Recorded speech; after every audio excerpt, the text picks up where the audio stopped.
I want a girl who can sort a chest. I want a girl with shears that cut and swords that burn through zombie flesh. I want a girl who knows world generation, who crafts furrows and times her attack. She's modding her community, she's flying through the air, she's smelting out impurities and feeding her cat. I want a girl with a lectern and a full cauldron.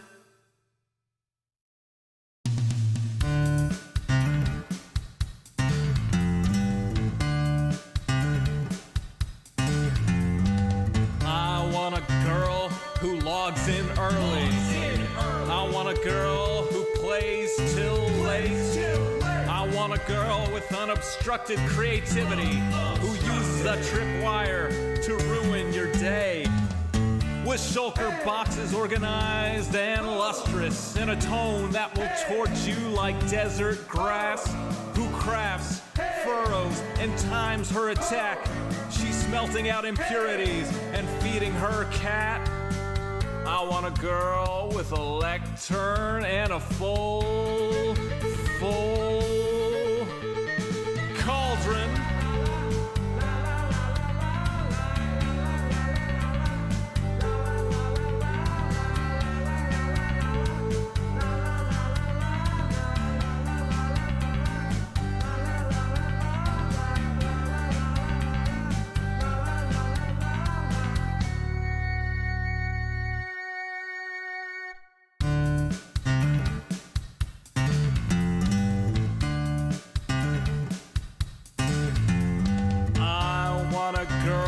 Whose shield is emblazoned. I want a girl with good enchantments. On some server we will meet incidentally. We'll start to talk as we shoot skeletons. She wants a spawn with biome convenience. She wants a spawn that's in good repair. She's changing her end from wither to dragon. She's trading her archery for a trident that's self-repairing. I want a girl with a lectern and a full cauldron.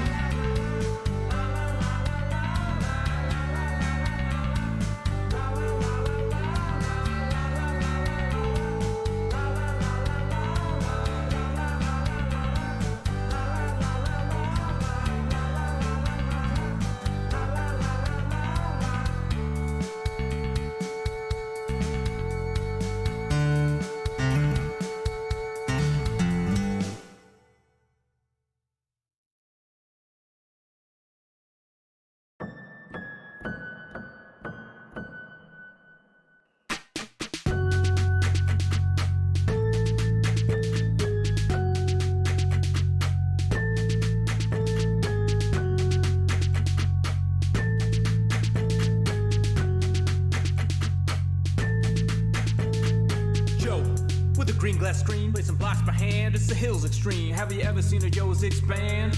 Grown and shown up with your demands, yeah.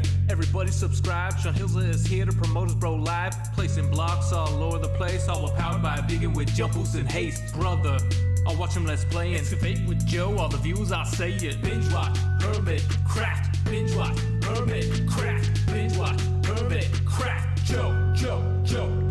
Go binge watch, Joe. Go binge watch, Joe. Go binge watch, Joe. Go binge watch, Joe.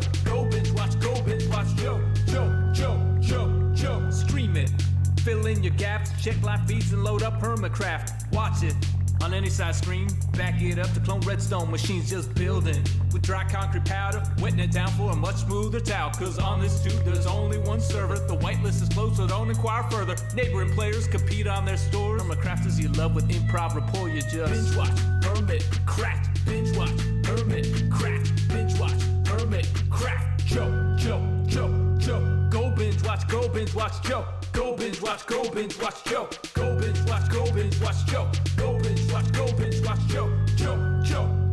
Joe. Viewers, you better click subscribe because today we're building that hype. Comment Praises don't fail. Sean Hill's on a roll with Hermitcraft Tales, singing out loud the way it should be sung, with the Nashville sound that you like for fun. You know it's live now like a Hermitcrafter. Read the description, tweet about it after. The hour of the Hermit is nigh, churning out videos y'all will like. Binge watch Hermitcraft. Binge watch Hermitcraft. Binge watch Hermitcraft. Yo. Go binge watch, yo. Go binge watch, yo. Go binge watch, yo. Go binge watch, yo. Go binge watch, yo. Go binge watch, yo.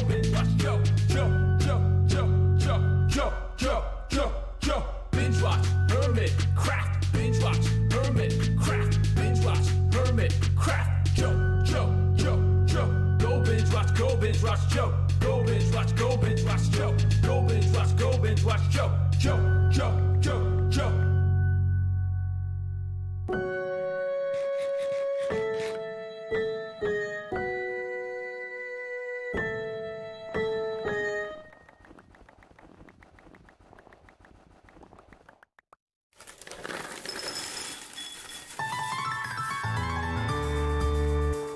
The summer is past, but your days keep growing longer. There's no wind in your sails, but the storm's blowing stronger. Walking hard, standing tall, keeping your head up through it all.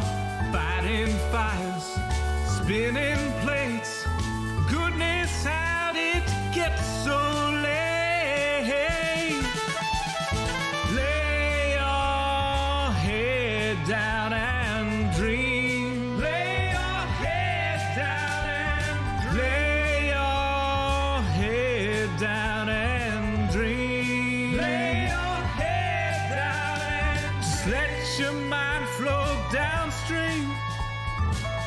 Sprawled out in a moonbeam. Lay your head down and dream. Joe Hills is filmed before a live streaming audience. That's us!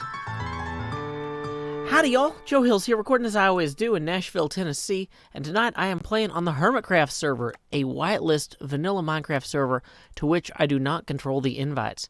I hope y'all are here to spread some holiday cheer, because tonight we are in the holiday district on Hermitcraft, where there may or may not be new builds. Dang it, somebody keeps knocking out this block here. Hold on.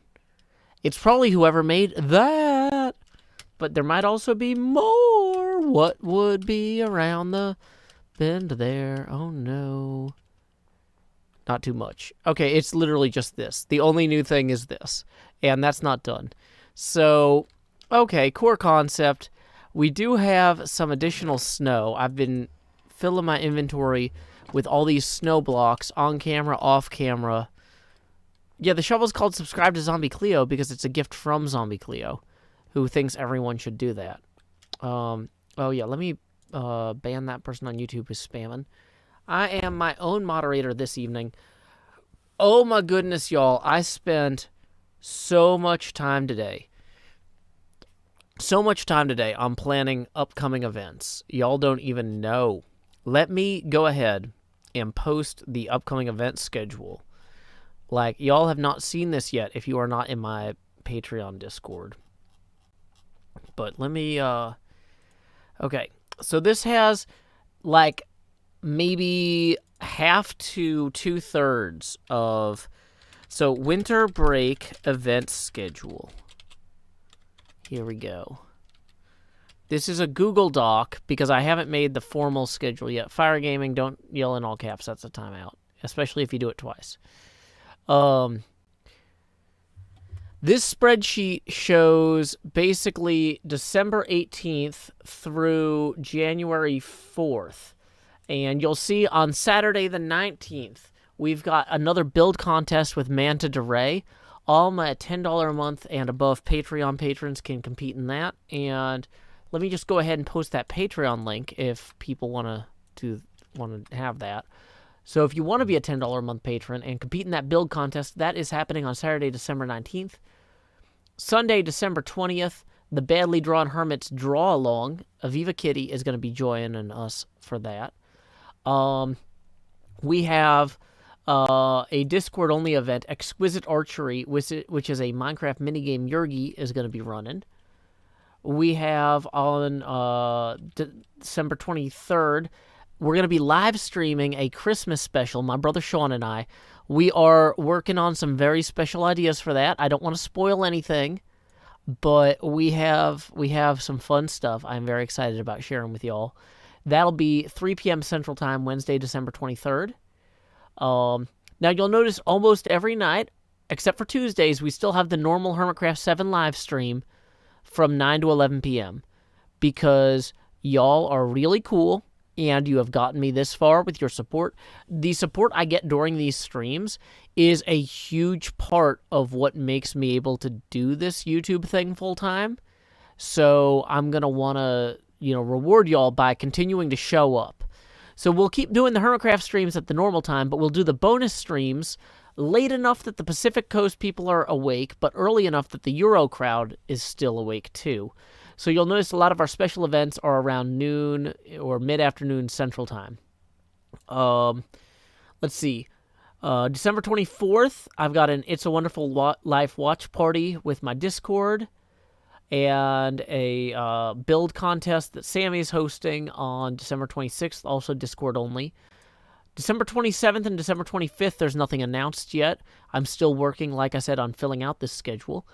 We're going to have a space stream with Gamma Liz on Monday, December 28th, where Liz, who is a actual NASA scientist at the Fermi Gamma Ray Research Lab, is going to be building some space stuff in Minecraft with me and talking about the concepts that we're going to be doing. The Discord is through Patreon. Somebody just entered a /DOScord command. No, it's just join the Patreon. The Discord's $5 a month and above. The build servers, though, are $10 a month and above.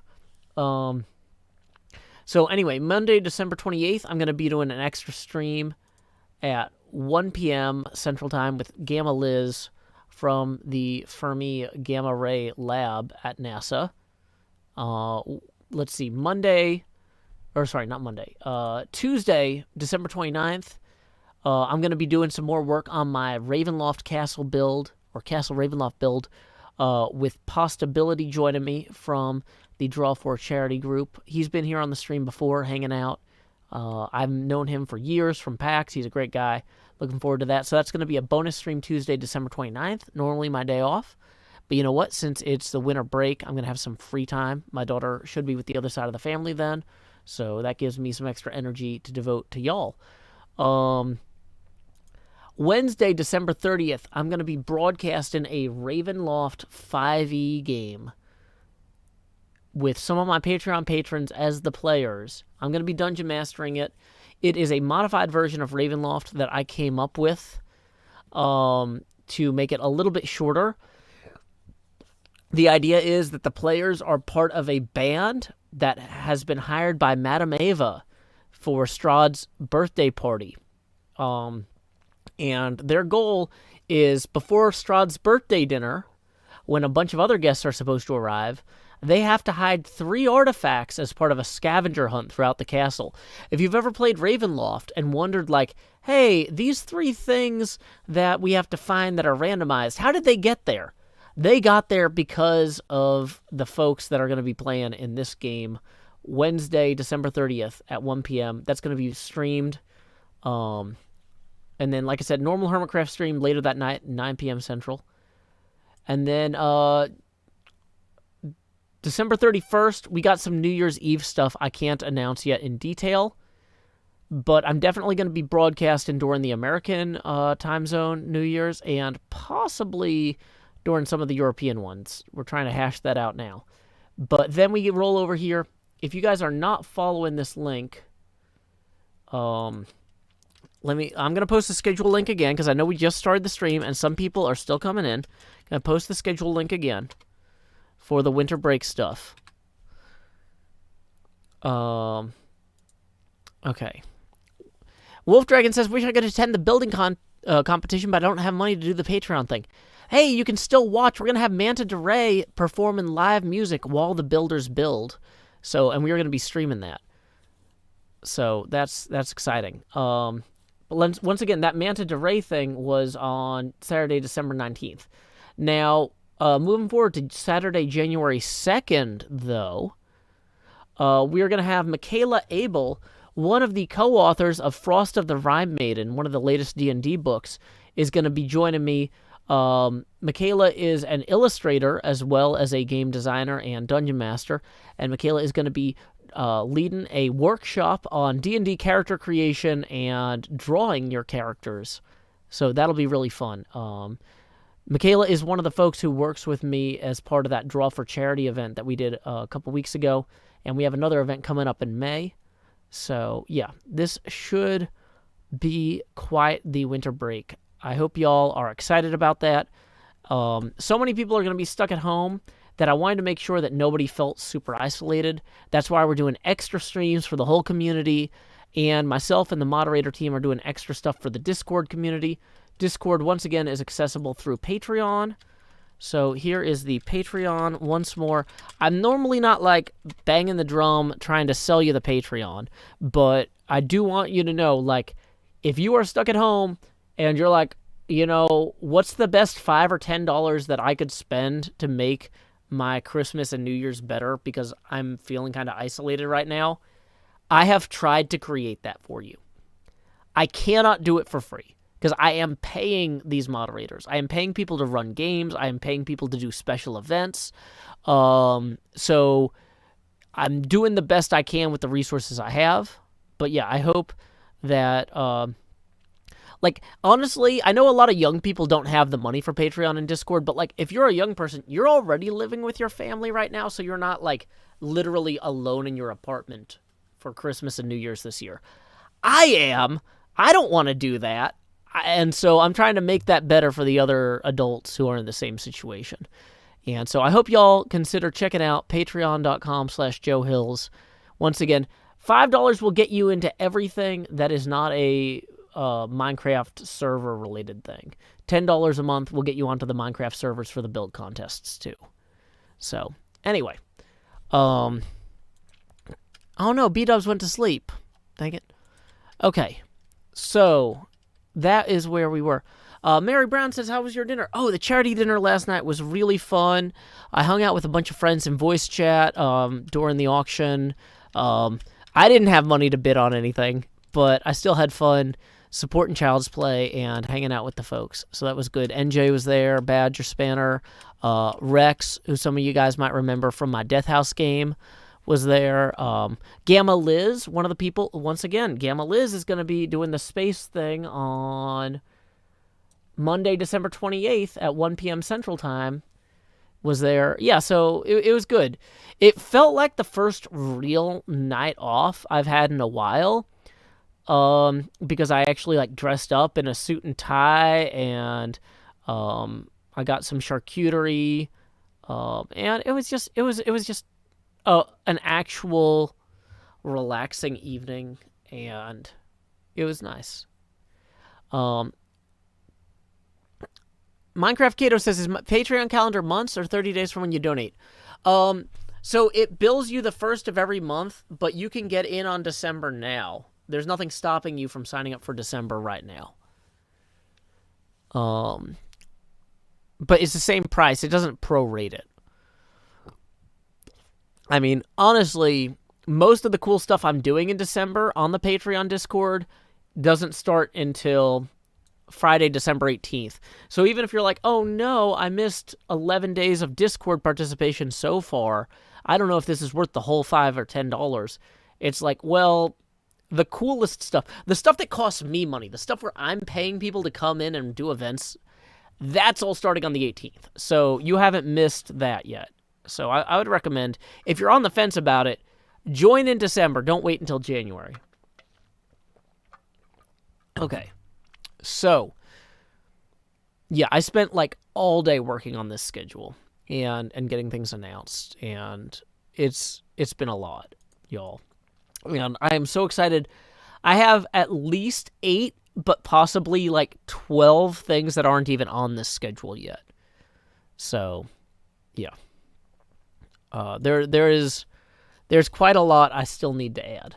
Okay, Let me make sure we haven't missed any PayPal donations so far. Nope, no YouTube donations yet. What I should have been doing is I should have been shoveling. Every day I'm shoveling. Okay, you know what? Also, though, I'm realizing the bed is no longer underground there. It is here. So if I want to show up B-dubs, I might not have gotten in bed in time. Ah, he got me. I think I'm going to steal Cleo's bed. So somebody stole the bed that I had in the snowman thing down here. And so now I don't have one. So I'm just going to take Cleo's, and then it's the circle of life, really. Okay. So we can just put this bed here. Respawn point set in case we run into some real trubs. Let's eat some bread. Drink some cups. Okay. Endless Glory is next up in our queue to proclaim. But in the meantime, we are going to go ahead and hit this a little bit more. You know, I should check, actually. How full are our chests down here? Oh, not at all. Okay, so we filled the ender shulker box, but not the rest. Great. There is so much snow that is needed for this district to, like, do it right.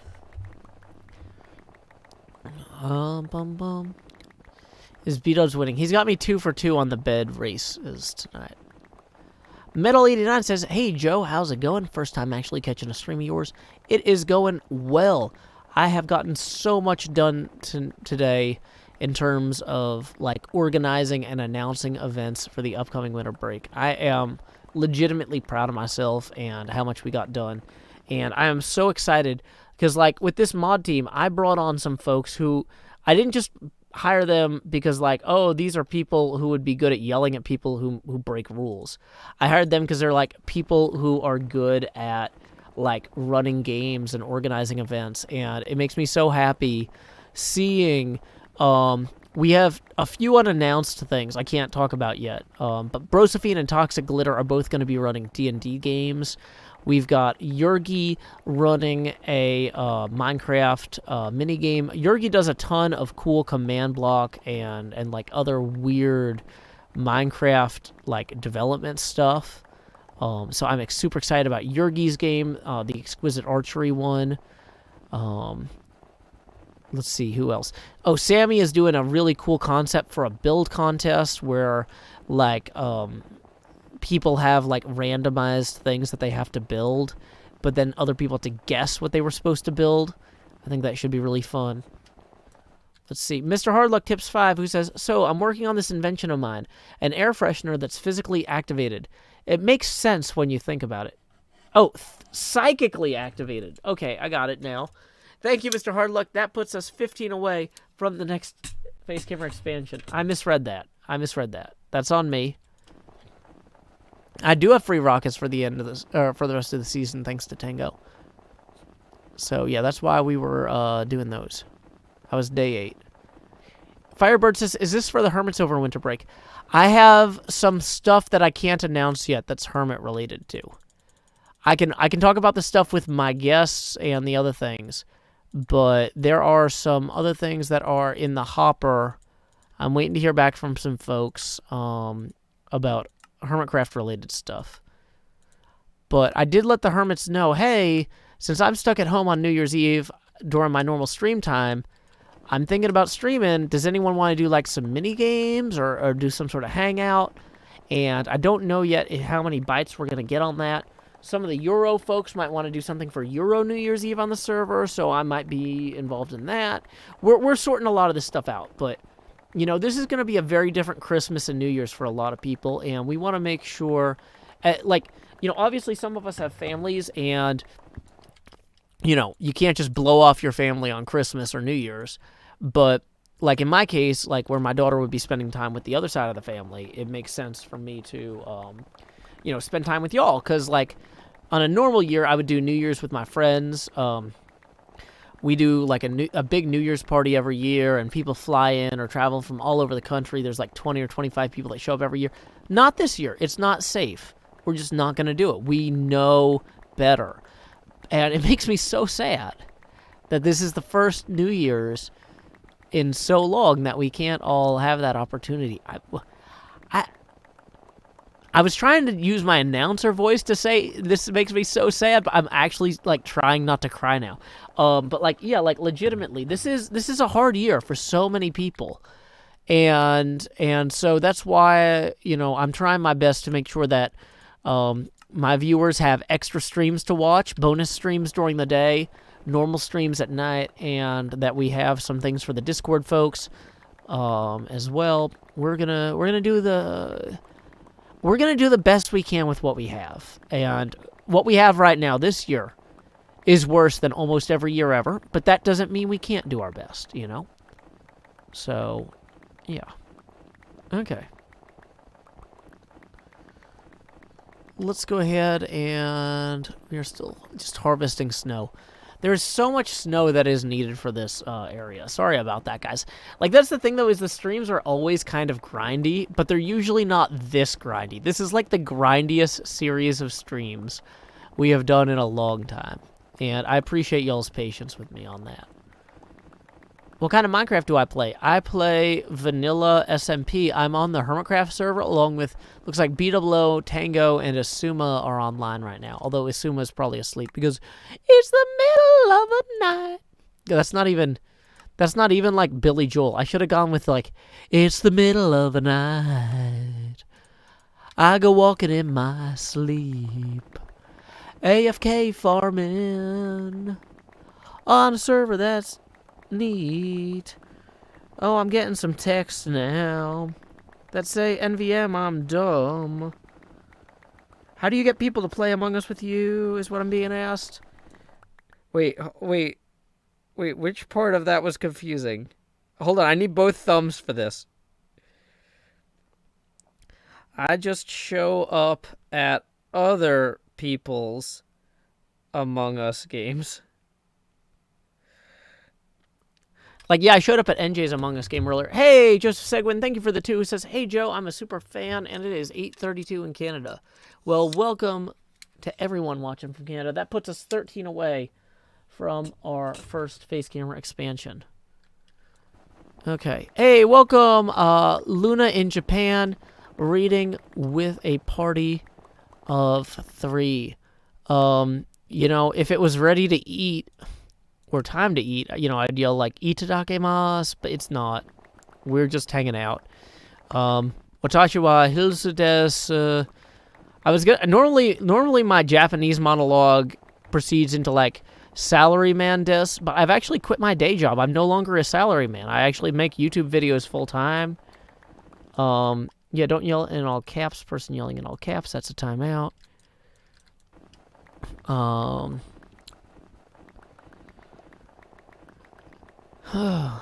But yeah, welcome one and all. We are playing on the Hermitcraft server. It's an invite-only vanilla Minecraft server, and I do not control the invites. Taco Sunday, thank you for the nice comment, who says, I love your videos, you're the best YouTuber. I try to be the best at what I do. What I do is super weird, so I might be the best at what I do. But there are definitely other YouTubers who are better than me, but they might not be the best for you, because what you like is what I do. And hey, that means we're copacetic, so I'm glad to hear that. Lord Zanu says, I like the grindy streams. You talk more. Thank you. Cricketman says, somebody rated your stream. Yeah, I'm assuming that is going to be Luna in Japan, who I just thanked for sending people over, and then, you know, I was going to say, I spoke in Japanese, like very broken Japanese for a little bit, but, Eigo de hanashimashouka.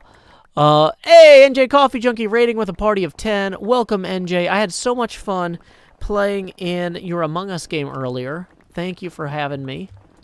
So when someone, like, yells in all caps, like, as a joke, after I time someone out for yelling in all caps, they just get banned. If you are making fun of me for enforcing the rules after I explain the rules, I'm just gonna ban you. You demonstrate you don't care about the rules. So, anyway. Freezy Deezy says, you are a very good streamer. You are just so calm. Well, thank you, Freezy Deezy. I have been on the internet for many years, been streaming for a dozen or so, and my name is still Joe. I just go do whatever I was gonna do, regardless of the chat. Many of them wander on, but I am fine with that. I ain't trying to impress everybody. There's enough bodies out there to fill many morgues. I'm just gonna do whatever I was gonna do, and maybe some of us will build rapport. Okay, so we got plenty of snow up there. We got plenty of snow down here. Let's go ahead and turn many of these more to blocks. Now, my shovel is getting a little bit weak. We are going to have to run over to the end portal real quick and repair that. Vincho Ken says, do you want to build a Joe Man? Well, you know what? We're not here to make Frozen references. Oh, B-Dubs got me again! And then he left. No, I can't beat him. B-Dubs is just killing me at these bed races, y'all, tonight. Ugh. B-Dubs and I are always secretly racing if both of us are on the server. He was nice enough not to be mean about it this time. But normally, there's some good-natured ribbing and some mean-natured ribbing. But that's fine. That's okay. I'm an adult, mature professional. Okay, yeah. So the people making fun of me by yelling in all caps, being like, I will use all caps. I am not scared of the mods. There's no mods. It's just me. You're just going to get banned. It doesn't have to be a Joe Man. Badger cried. Not really cried, but like sighed. I don't know. I needed something that rhymed with okay, bye. I have got a pretty good shovel. That was too many syllables. I think this whole thing doesn't quite scan, and it's really off-plan. I don't know if I could make this more painful for myself. This can't be great for others, but I gotta stop, because it is hurting me more. Let's go fly through this here tunnel. There's enough syllables in tunnel that I don't need to add more.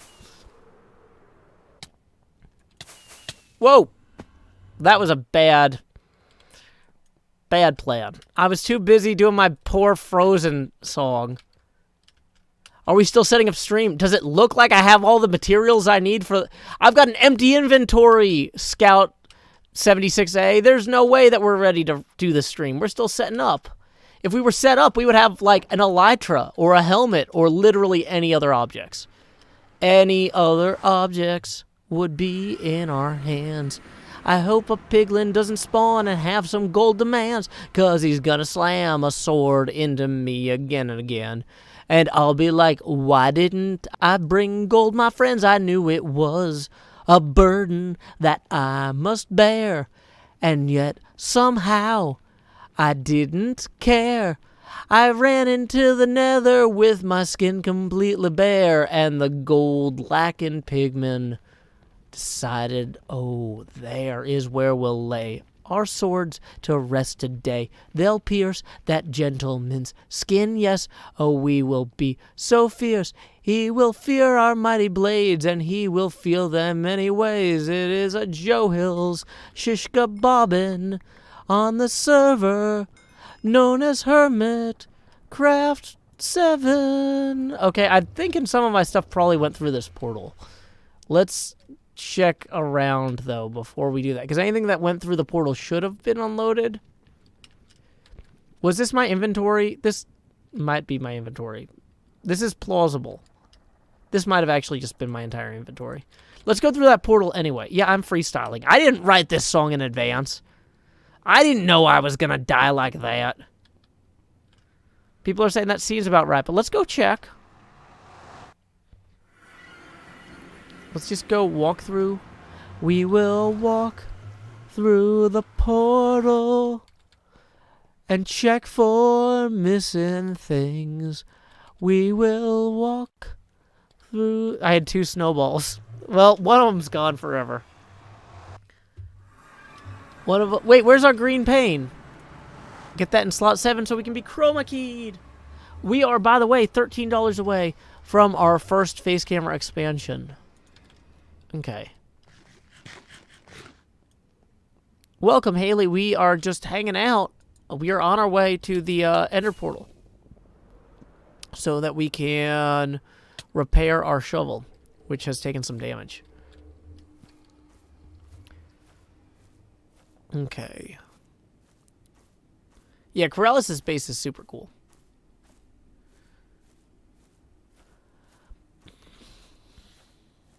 Bum ba da ba dum ba ba dum ba ba dum bum bum bum ba da ba dum ba ba dum ba ba dum bum bum bum bum bum. Hey, something that I didn't have time to do. Cameron Smith, thank you for the 5. Who says I was removed from Twitch chat and I don't know why. I wasn't using caps at all. Name is Raging Storm 10. I don't know. But if that happened, I must have done it for a reason, and I don't know how to fix that, and there's stuff trying to kill me. So either way, though, that puts us 8 away from our next face camera expansion. But I haven't banned anybody from the Twitch chat today, I don't think. So, I don't know. Oh, and there's somebody spamming in the YouTube now. Hey, thank you to Tong for the 13, who says, expand. Okay, we were 8 away, but now we are 5 past. So here we go. It is time to say, howdy, y'all. Grow Hills here, expanding as I always do in Nashville, Tennessee. Do-do-do-do-do. Do-do-do-do-do-do. Hey, and Alex tipping another 2. That is going to bring us 13 away from the next face camera expansion. So thank you, Alex, as well. And face camera is good. We are going to flip this on. No. How much longer do we have on that fire thing? 1 minute? Okay, because I was going to say, technically we need to be over here. So let's quickly get on this side. I will run through the fire. The hotbar is lonely now. It'll be fine. La da da. I love these signs Cub put in. Cub's Pyramids, End Portal, Map District, Nether Roof. Wait, Nether Roof. Oh, that's neat. Wait, is this going to just shoot me up? I don't want to get on that and be shot up because I'm actually trying to go somewhere else. But that's cool, if so. Okay. Oh, he's chilly. Let's help. Yay, now he's warm.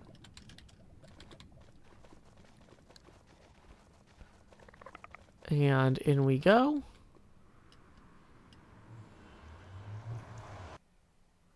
We are on our way to the Ender Portal. Or, now we're there. To repair our shovel. Now, it occurs to me I should turn down my in-game mob sounds. Hostile creatures are already turned down. Well, that's a liability. We're going to flip the shovel into the offhand for right now. Zombor Pastoni, or Palatai, we are working on the Christmas district, or holiday district today. Okay. Yeah, it's a good lava path. Club Fan did great on that. Glad you enjoyed my video, Speed Pro. Oh, you have to fly up that? Okay, good to know, Wiki-Wiki-Fi. Yo says, loving the good energy today. I think it helps that I had a real evening off yesterday. I don't, like, normally I don't get a real day off. Like, even on Tuesday, which is my day off, which, I mean, I worked yesterday, too. I've worked every day of the week a lot. Uh-oh. I'm getting an alert on my phone that apparently someone's cat is upset about the attention that they're paying me and not... how do I open Twitter on my phone? Sorry, I'm, like, doing multiple things at once. Uh-oh, that's an angry cat. I'm gonna retweet that. That cat is like, don't watch Joe Hill's streams. Watch cat. Okay. Cricketman says, I'm hoeing on a trip. You know, you need to keep those personal decisions to yourself, you know? That's the sort of, like, lifestyle choice that you need to make for you, but, like, it's not necessarily appropriate for conversation here. So, let's see. Any angry Endermen over there? Doesn't look like it.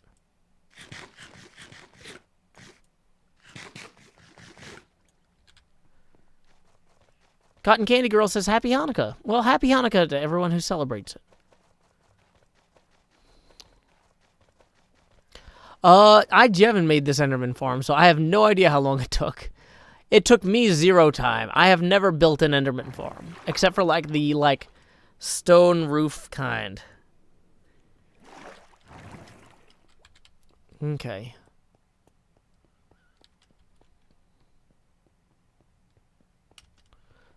Patauza Potato says, I got some fidget toys for the second night of Hanukkah, and I like them a lot. Awesome. You know, I don't normally stream on or I don't normally sing on the Friday night stream. But normally that's more of a Saturday night thing. So let me type in Google real quick. Lyrics spending Hanukkah in Santa Monica. This was one of the inspirations for My Destinies in Tennessee. Let me just clear my throat. This is by Tom Lehrer, who is a huge musical influence on me as a lyricist. I'm spending Hanukkah in Santa Monica, wearing sandals, lighting candles by the sea. I spent Shavuos in East St. Louis, a charming spot, but clearly not the spot for me. These eastern winters, I can't endure 'em, so every year I pack my gear and come out here to Purim. Rosh Hashanah, I spend in Arizona, and Yom Kippur way down in Mississippi. But in December, there's just one place for me. Amid the California flora, I'll be lighting my menorah. Like a baby in his cradle, I'll be playing with a dreidel, spending Hanukkah in Santa Monica by the sea. Yeah, he's just a very good musician.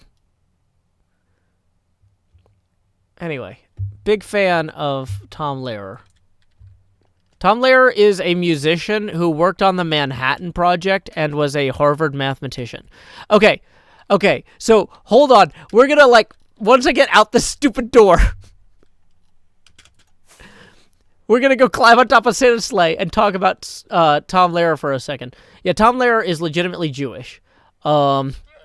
He graduated from Harvard with his undergrad degree in mathematics at 17. And the United States wanted him to work on the Manhattan Project, where they developed the atomic bomb, because this was during World War II. And he said no. So they drafted him. He was one of the only enlisted guys to be working as a mathematician on the Manhattan Project, because everybody else was either a civilian scientist or an officer. But since he didn't want to be there, they drafted him and forced him to be there. So then when he finished his work on the Manhattan Project, he returned... No, wait. He didn't get his undergraduate degree at Harvard at 17. He finished his PhD in mathematics at 17. That's right. Yeah, he finished his PhD in mathematics at Harvard at 17, was drafted, forced to work on the Manhattan Project, then after that went back to teach math at Harvard. He was a super smart dude. And as a hobby, he would go down to the local record shop and record comedy albums that he would try to sell his students. And some of them ended up being so popular, his students mailed them to Dr. Demento out in California, who ran a radio show where they played parody albums and parody songs. And Weird Al was growing up listening to Dr. Demento on the radio, hearing Tom Lehrer songs. So yeah, Tom Lehrer has a bunch of songs that are just straight up funny. He has a bunch of songs that are really interesting political commentaries. He has a lot of songs that are about being in the army, which he did not want to do, but had no choice but to participate in. He has some great songs about... he has a pretty good song about Werner von Braun.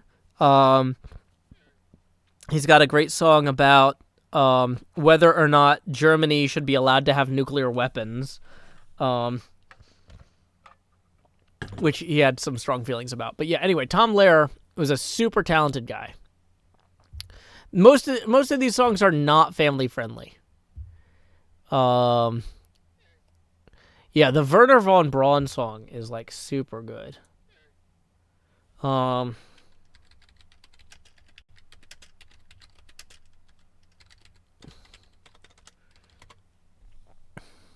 Let's see.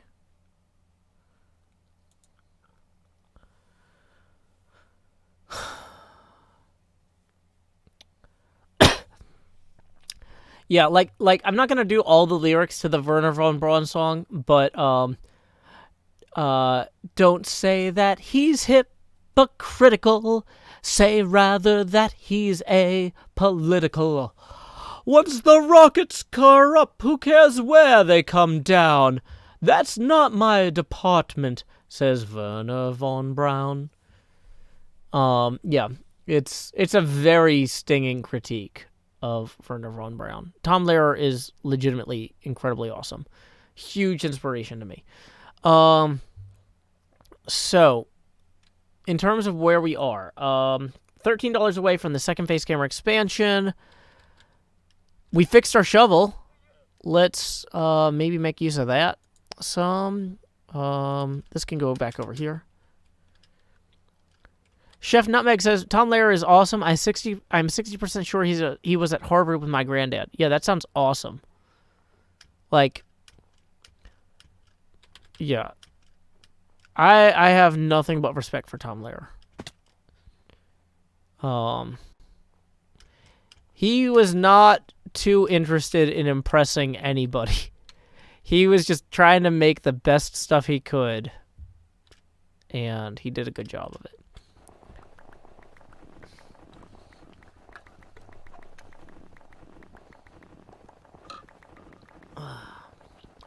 So let's see. Trying to think what else is going on. Mostly what's going on was the schedule that I posted earlier, but I'm not going to go into that again. I will repost it just in case anybody missed it. Well, wait, nope. Where's the share link on that? We've got a huge bonus stream schedule. Bonus stream and Patreon Discord events for winter break schedule here. I'll post that. This is a very good snowball farm. It's annoyingly resourceful. Thank you, kittens. Kitty Mama 89 tips 20 who says, I get to work for the holidays, which I'm actually really happy about, so you can have some cash. Hey, Kitty Mama, thank you for the 20. That is one milestone even. We were $13 away from the next face camera expansion, but now we're somehow $7 past. It's the magic of arithmetic. 13 away from the next face camera expansion. After this one, here we go. Expand. Joe. Thank you, Kitty Mama. And here comes Joe Hill. He's a floating head with weird hands.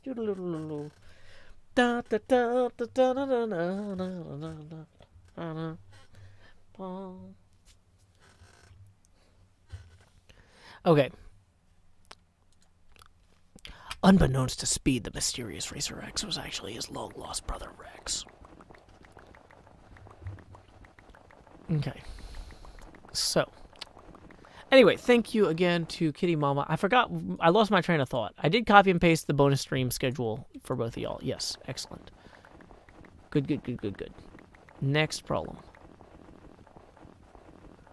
Yay, bigger Joe. Gil says, wow, spoilers. I don't know. I don't know that this is a huge spoiler that I have a snow farm. I feel like that's just fine. Unfashionable Rat says, I feel Joe has too much fun becoming Grow Hills. No, I have precisely the appropriate amount of fun. Very much.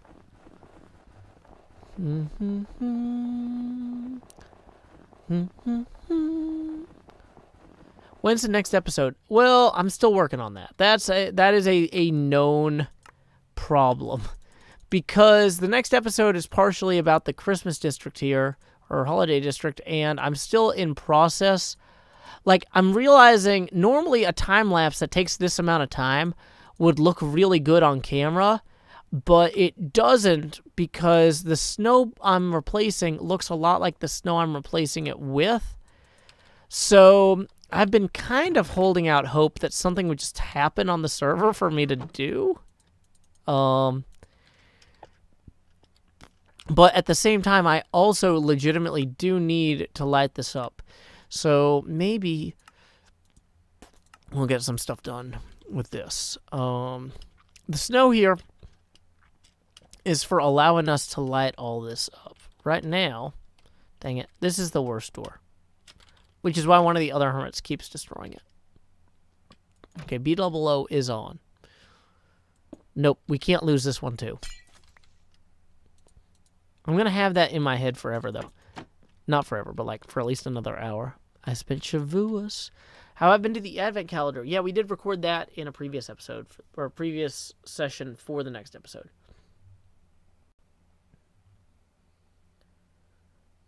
Okay. Lord Zanu says, Joe, are you going to keep reading the Christmas Carol? You know, I am stuck here hitting a bed anyway, so I might as well read Stave 2, the first of the three spirits. And, of course, I'm no longer clicking the bed while I link Project Gutenberg.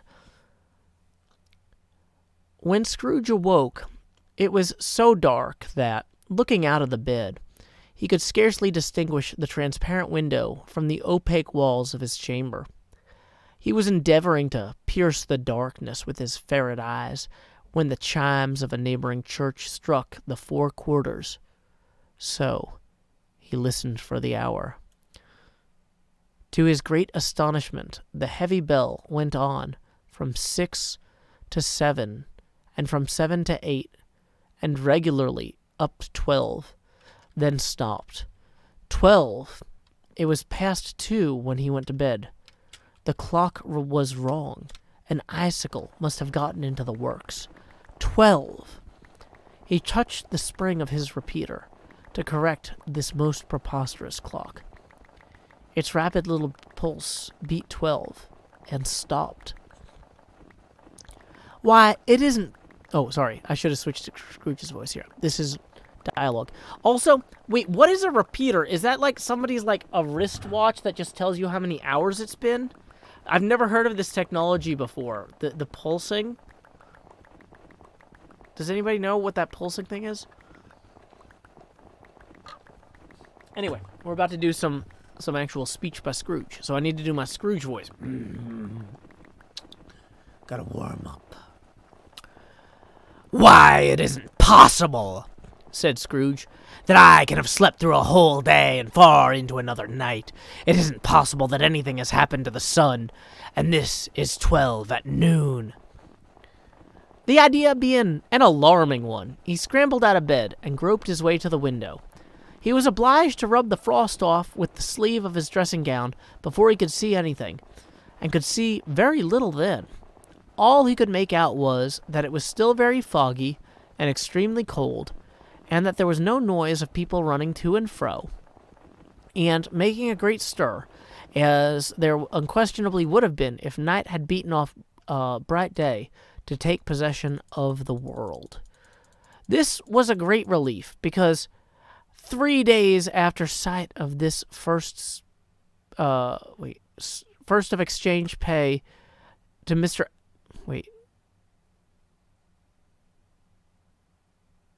Hold on. This is a weird sentence. There's some weird sentences that Dickens wrote that might have made sense to a British person reading a newspaper at the time. Hold on. This was a great relief because 3 days after sight of this first exchange pay to Mr. Ebenezer Scrooge or his order, and so forth, would have become a mere United States security if there were no more days to count by. So he's saying that contracts that are due to him after 3 days would be as good as American stocks, I guess, if we couldn't count by days anymore. Okay. So a repeater is a mechanical watch or clock that chimes the hours and minutes at the press of a button, making it easier to tell the time in the dark. Interesting.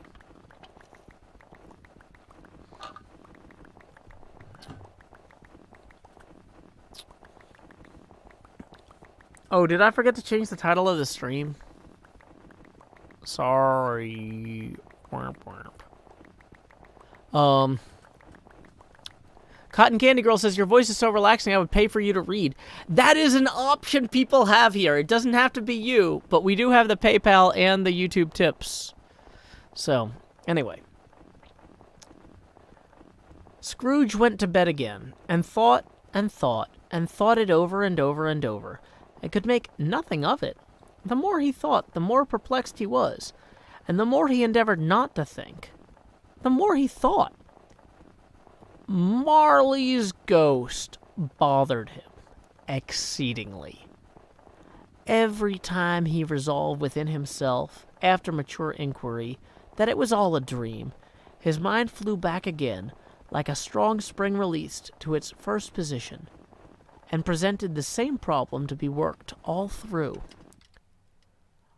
Was it a dream, or not? Scrooge lay in this state until the chime had gone 3/4 more, when he remembered, on a sudden, that the ghost had warned him of a visitation when the bell tolled 1. He resolved to lie awake until the hour has passed, and, considering he could no more go to sleep than go to heaven, this was perhaps the wisest resolution in his power. The quarter was so long that he was more than once convinced he must have sunk into a doze unconsciously, and missed the clock. At length it broke upon his listening ear. Ding dong. 1/4 past, said Scrooge, counting. Ding dong. 1/2 past, said Scrooge. Ding dong. 1/4 to it. Ding dong. The hour itself, said Scrooge triumphantly, and nothing else. He spoke before the hour bell sounded, which it now did with a deep, dull, hollow, melancholy dong. Light flashed up in the room upon the instant, and the curtains of his bed were drawn. Hey, welcome, Scared Orpheus and Raiders. We are currently reading A Christmas Carol while we harvest snow. The curtains of his bed were drawn aside, I tell you, by a hand.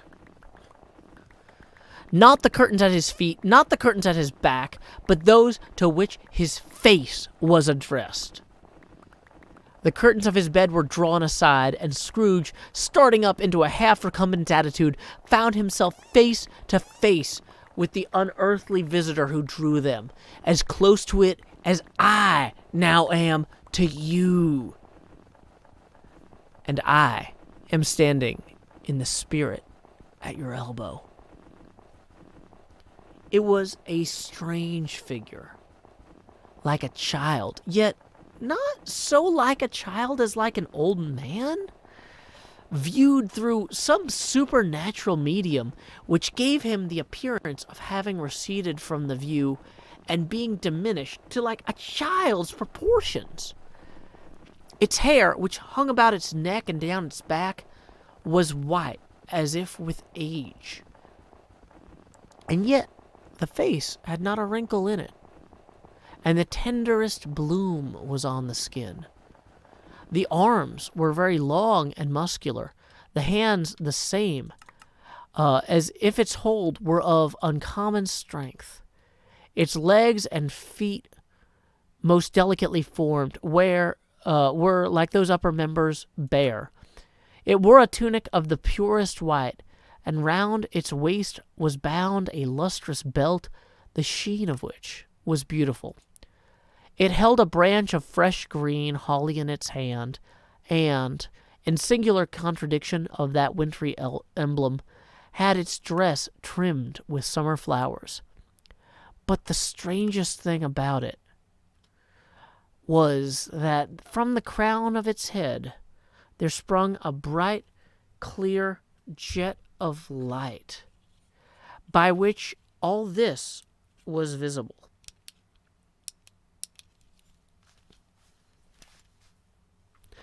And which was doubtless the occasion of its using, in its duller moments, a great extinguisher for a cap, now held under its arm. Even this, though, when Scrooge looked at it with increasing steadiness, was not its strangest quality.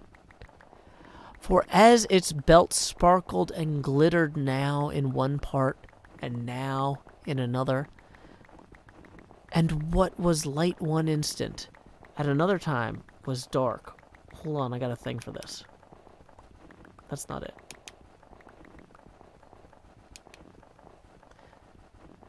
So the figure itself fluctuated in its distinctness, being now a thing with one arm, now with one leg, now with 20 legs. They never do that in the movies. Now, a pair of legs without a head, now a head without a body, of which dissolving parts no outline would be visible in the dense gloom, wherein they melted away. And in the very wonder of this, it would be itself again, distinct and clear as ever. "Are you the spirit, sir, whose coming was foretold to me?" asked Scrooge. "I am." The voice was soft and gentle, singularly low, as if instead of being so close beside him, it were at a distance. "Who and what are you?" Scrooge demanded. "I am the ghost of Christmas past." "Long past?"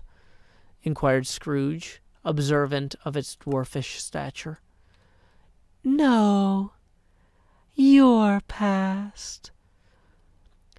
Perhaps Scrooge could not have told anybody why, if anybody could have asked him, but he had a special desire to see the spirit in his cap, and begged him to be covered.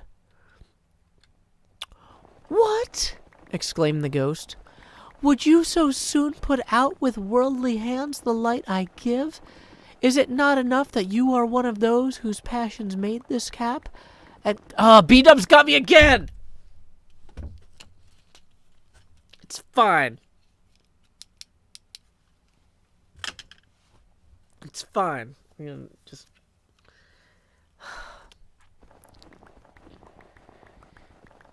It's fine.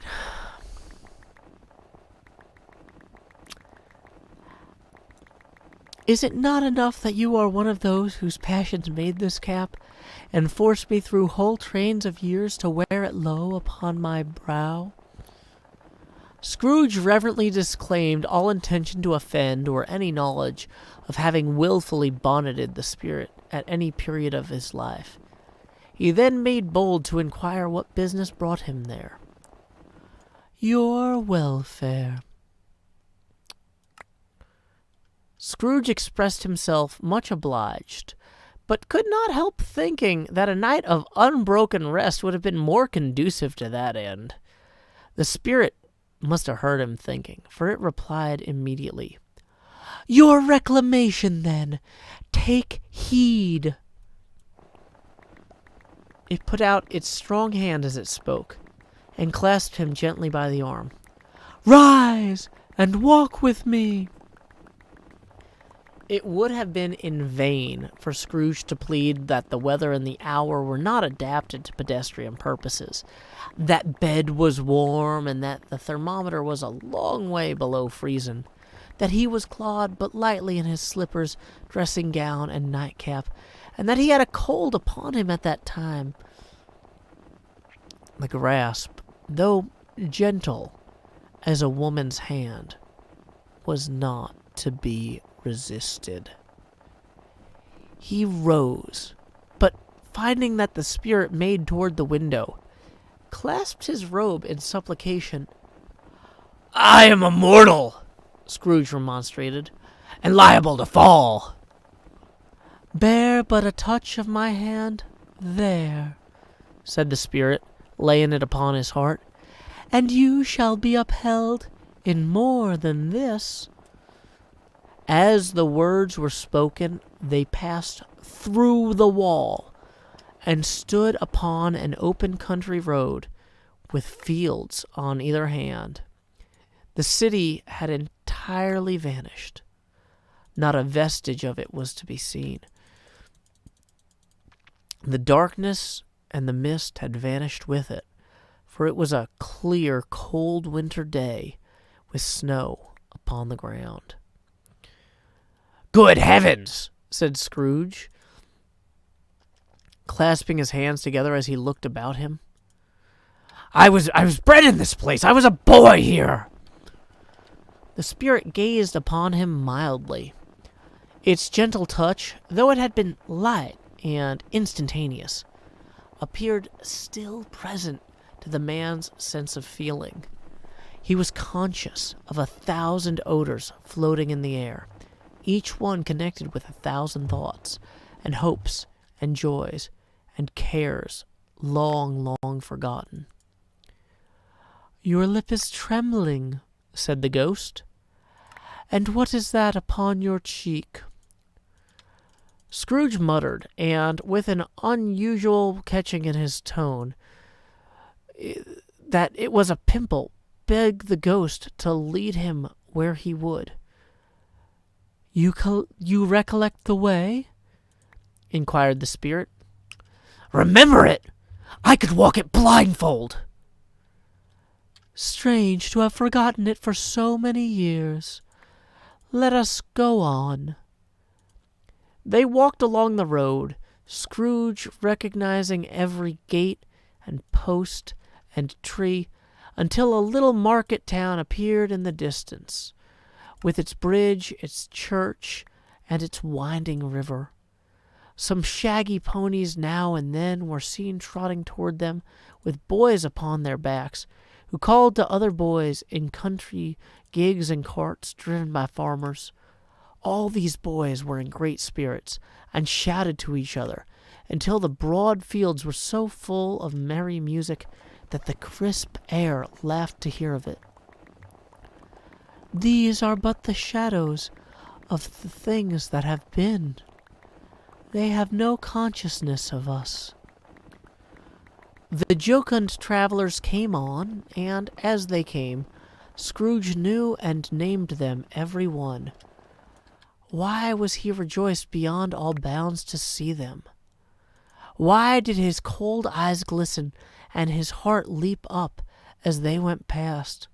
Why was he filled with gladness when he heard them give each other Merry Christmas as they parted at crossroads and byways for their several homes? What was Merry Christmas to Scrooge? Out upon Merry Christmas! What good had it ever done him? "The school is not quite deserted. A solitary child, neglected by his friends, is left there still." Scrooge said he knew it, and he sobered.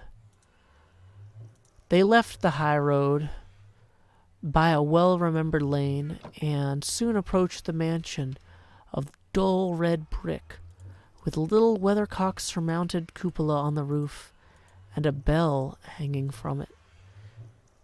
It was a large house, but one of broken fortunes, for the spacious offices were little used, and their walls were damp and mossy, and their windows broken, and their gates decayed.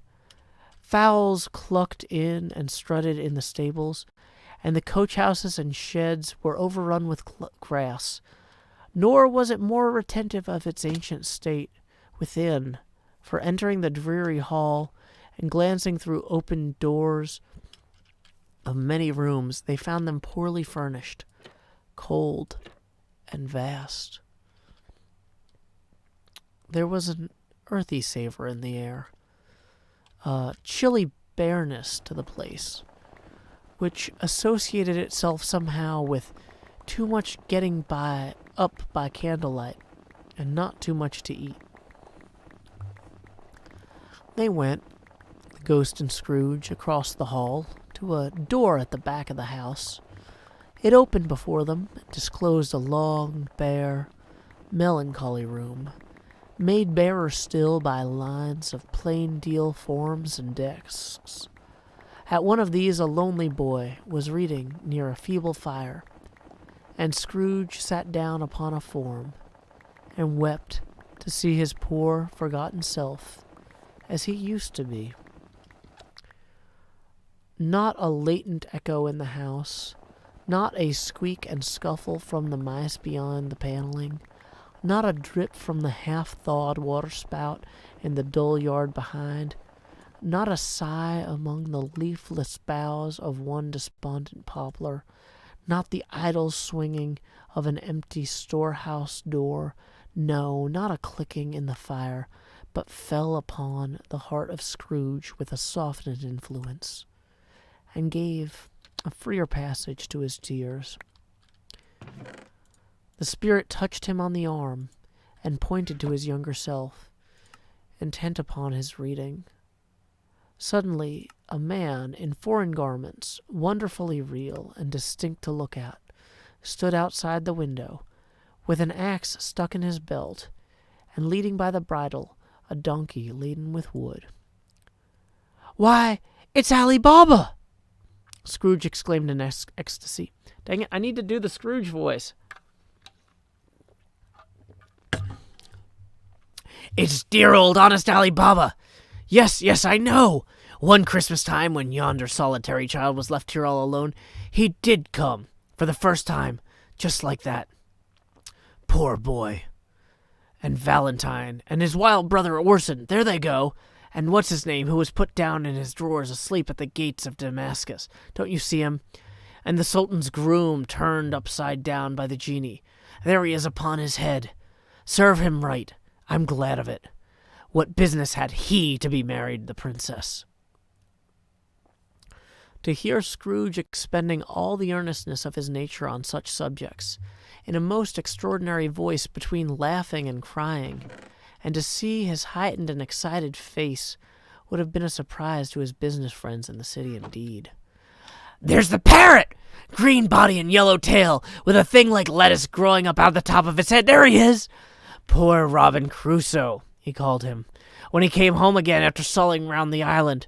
Poor Robinson Crusoe, where have you been, Robinson Crusoe?" The man thought he was dreaming. But he wasn't. It was the parrot, you know. There goes Friday, running for his life to the little creek. "Hello! Hoop! Hello!" Then, with a rapidity of transition, very foreign to his usual character, he said, in pity for his former self, "Poor boy," and cried again. "I wish," Scrooge muttered, putting his hand in his pocket, looking about him after drying his eyes with his cuff. "But it's too late now." "What's the matter?" Nothing. There was a boy singing a Christmas carol at my door last night. I should like to have given him something. That's all." The ghost smiled thoughtfully and waved its hand, saying as it did so, "Let us see another Christmas." Scrooge's former self grew larger at the words, and the room became a little darker and more dirty. The panels shrunk, the windows cracked. Fragments of plaster fell out of the ceiling, and the naked laths were shown indeed. But how all this was brought about, Scrooge knew no more than you do. He only knew that it was quite correct. That everything had happened so, that here he was, alone again, when all the other boys had gone home for the holidays. He was not reading now, but walking up and down despairingly. Scrooge looked at the ghost with a mournful shaking of his head and glanced anxiously toward the door. It opened, and a little girl, much younger than the boy, came darting in and putting her arms around his neck, often kissing him, addressed him as her dear, dear brother. "I have come to bring you home, dear, dear brother," said the child, clapping her tiny hands, bending down to laugh. "To bring you home, home, home!" "Home, little Fran?" "Yes," said the child, brimful of glee. "Home, for good and all. Home for ever and ever. Father is so much kinder than he used to be. That home's like heaven. He spoke so gently to me one dear night when I was going to bed, and that I was not afraid to ask him once more if you might come home. And he said, 'Yes, you should,' and sent me in a coach to bring you, and you're to be a man," said the child, "and are never to come back here. But first we're to be together all Christmas long, and have the merriest time in the world." "You're quite a woman, little Fran," exclaimed the boy. She clapped her hands and laughed, and tried to touch his head, but being too little, laughed again and stood on tiptoe to embrace him. Then she began to drag him, in her childish eagerness, toward the door, and he, nothing loth to go, accompanied her. A terrible voice in the hall cried, "Bring down Master Scrooge's box there." And in the hall appeared the schoolmaster himself, who glared on Master Scrooge with a furious condescension, and threw him into a dreadful state of mind by shaking hands with him. He then conveyed him and his sister into the veriest old well of a shivering best parlor that was ever seen, where the maps upon the wall and the celestial and terrestrial globes in the windows were waxy with cold. Here he produced a decanter of curiously light wine, and a block of curiously heavy cake, and administered installments of those dainties to the young people, at the same time sending out a meager servant to offer a glass of something to the postboy, who answered him and thanked the gentleman. But it was as if the same tap he had tasted before. He had rather not. Master Scrooge's trunk being by this time tied on the top of the chaise, the children bade the schoolmaster good-bye right willingly, and getting into it, drove gaily down the garden sweep, the quick wheels dashing the hoarfrost and snow from off the dark leaves of the evergreens like spray. "Always a delicate creature, whom a breath might have withered," said the ghost, "but she had a large heart." Hey, thank you very much to Jero for the 20, who says, "Love the story. Let us see that face grow now." Well, I'm glad y'all are enjoying this. Here we go. Expand. Let me log that 20 on here so we don't lose it. We were 13 away from the next face camera expansion, and since that was a full milestone, we are now 13 away yet. So there we go. Thank you very much again, Jero. Okay. This story has so much detail in it that doesn't make it to the movies. I just wanted to point that out. Like, that's part of the fun of reading the original Christmas Carol, is that there's little stuff in there that's just like the thing about the Ghost of Christmas Past having 20 legs and then no torso. That is like old school, Old Testament biblical angel stuff that like doesn't make it into the films. But why not? Let's see that 20-leg, no torso, one-leg creepy angel. Like, we should be just as terrified of these ghosts as Scrooge is. Just as terrified. Okay. Okay, so we are getting to the end of this beverage. So we are going to do a hydration break soon. We are an hour and 20 minutes in. Robert Peary says, "When will the stream be done setting up?" Great question. That puts us 8 away from the next face camera expansion.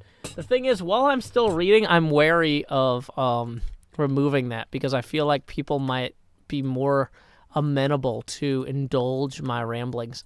You know, this is the sort of night where I'm glad I don't look at the numbers of how many people watch the stream.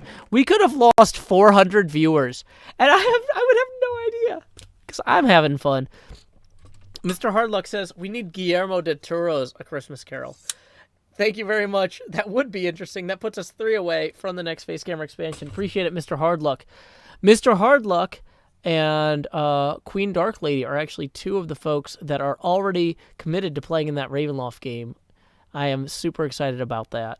Which, once again, let me post the schedule if y'all have not seen the winter break schedule.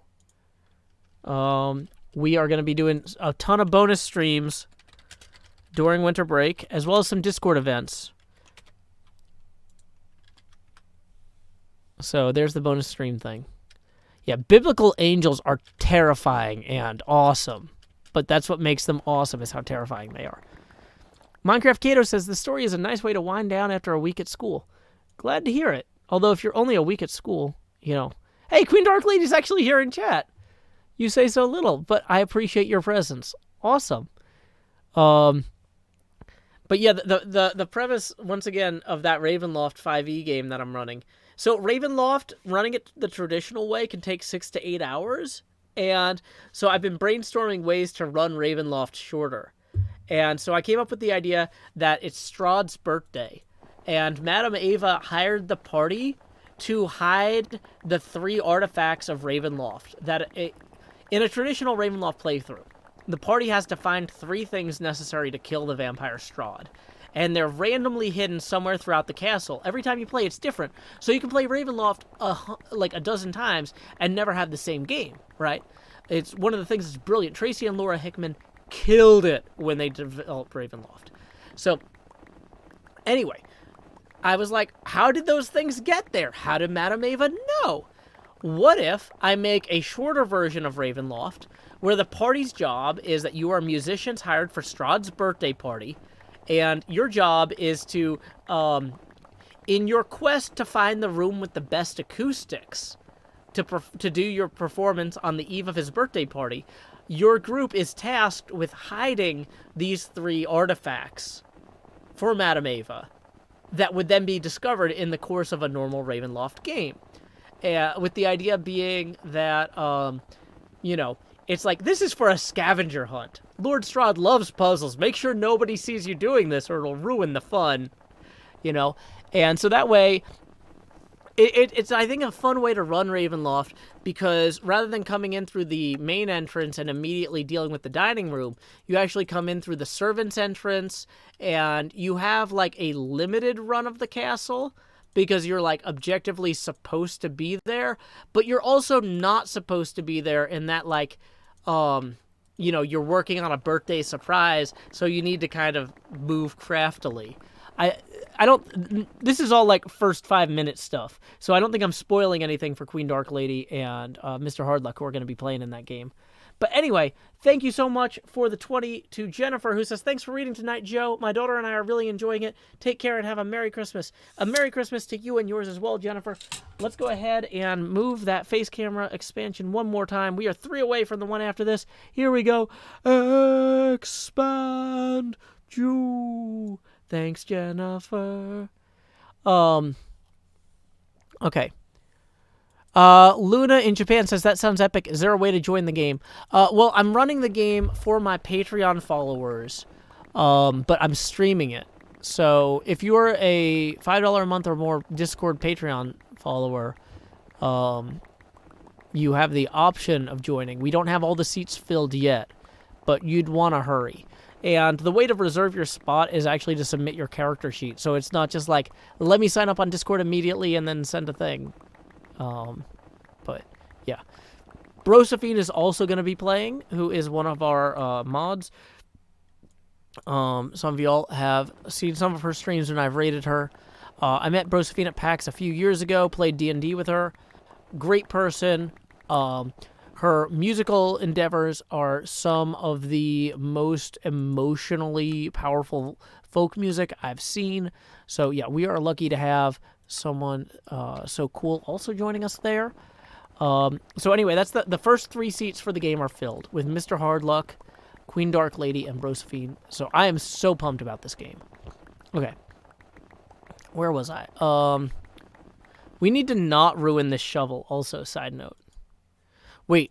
Are we on B-dubs? Are we almost on darkness time, or did I just miss it? Where's the sun? I put this here so I could see the sun. Oh, it snowed on top of the... Stupid.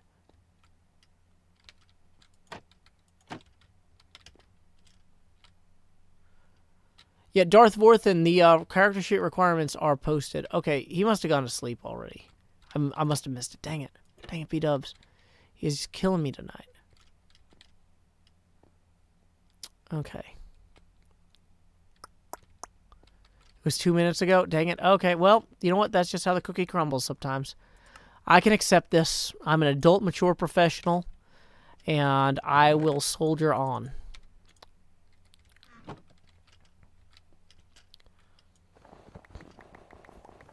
Okay. So I'm going to continue with the reading, but I did want to remind you we are $3 away from the next face camera expansion. I kind of wanted to wait to start reading again just in case people were going to, like, jost me, like, as soon as... I don't want to get, like, half a sentence in, but I'm going to. So that's the thing that can now happen. Okay. Let's scroll this up a little bit.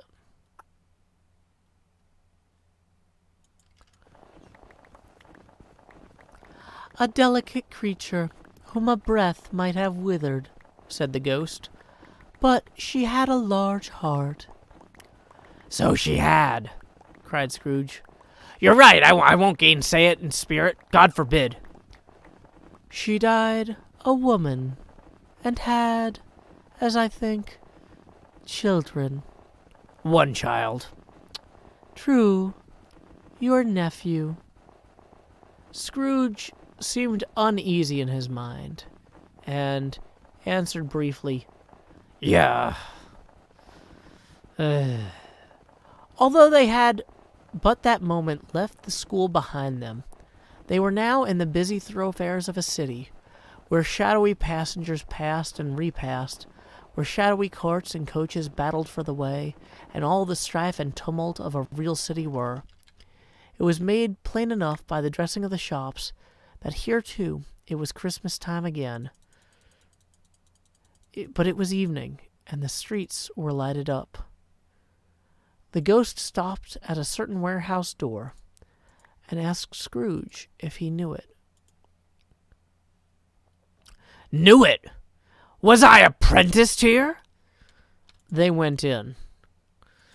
At the sight of an old gentleman in a Welsh wig sitting behind a high desk, that if he had been 2 inches taller, he might have knocked his head against the ceiling, Scrooge cried in great excitement, Why, it's old Fezziwig!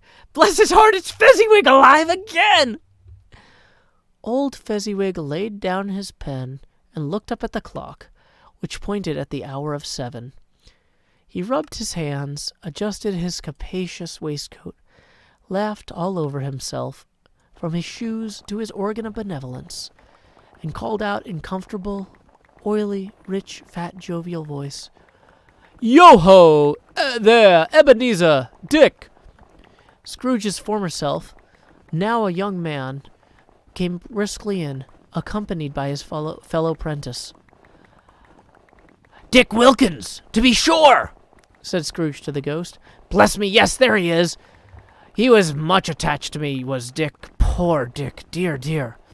Yo-ho, my boys, said Fezziwig.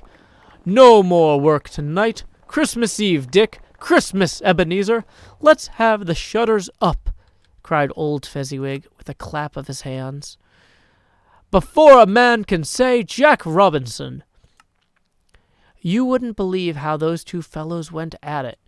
They charged into the street with the shutters, 1, 2, 3, and had 'em up in their places, 4, 5, 6, barred 'em and pinned 'em, 7, 8, 9, and came back before you could have got to 12, panting like racehorses.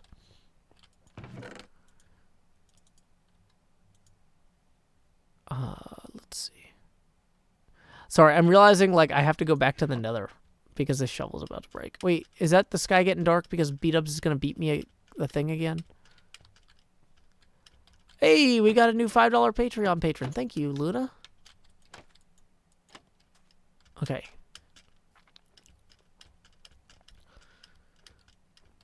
I don't think that was a Sylvester Stallone voice. Yeah, this is the Christmas Carol. For those of y'all who want to follow along, we are in stave 2 of the Christmas Carol. And there's the Project Gutenberg link I'm reading from. This is the original, now out of copyright version. So just so you know, Luna, I got to manually send you the Discord invite. And I can't do that during the stream because that's like a whole process. Wait.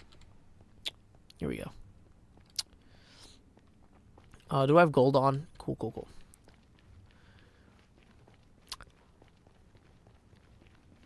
Hilly-ho! Cried old Fezziwig, skipping down from the high desk with wonderful agility. Clear away, my lads. Let's have lots of room here.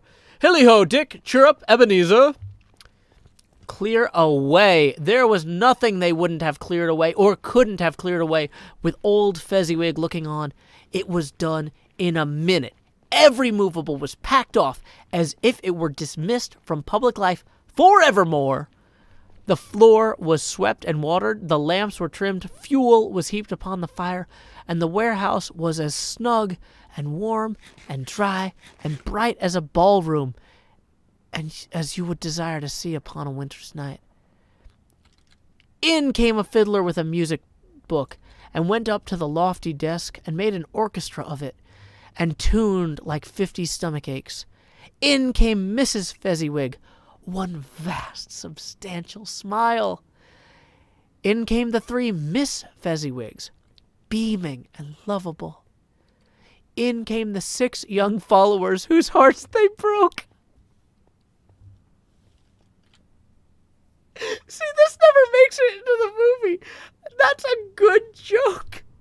You start with 1 Mrs. Fezziwig, you go to 3 Miss Fezziwigs, and you go to 6 suitors.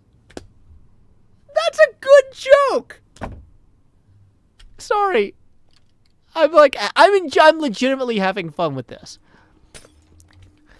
Okay.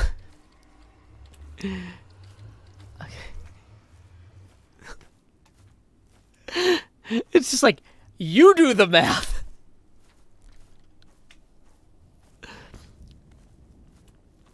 Minecraft Kato says, I don't get the joke. Okay, so it's like, oh, and here are Fezziwig's daughters, and here are Fezziwig's 3 daughters, and the 6 people that are trying to court them. It's like, good luck, everybody. Good luck. Have a fun Christmas party. Alpin Glow Up tips 3, who says, loving the reading, so relaxing. Thank you so much, Alpin Glow Up. Y'all have seen that money go straight to my head with each additional face camera expansion.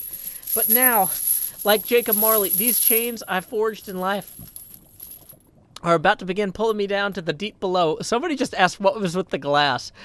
You were wondering about the glass, but now we're busting this out. So here we go.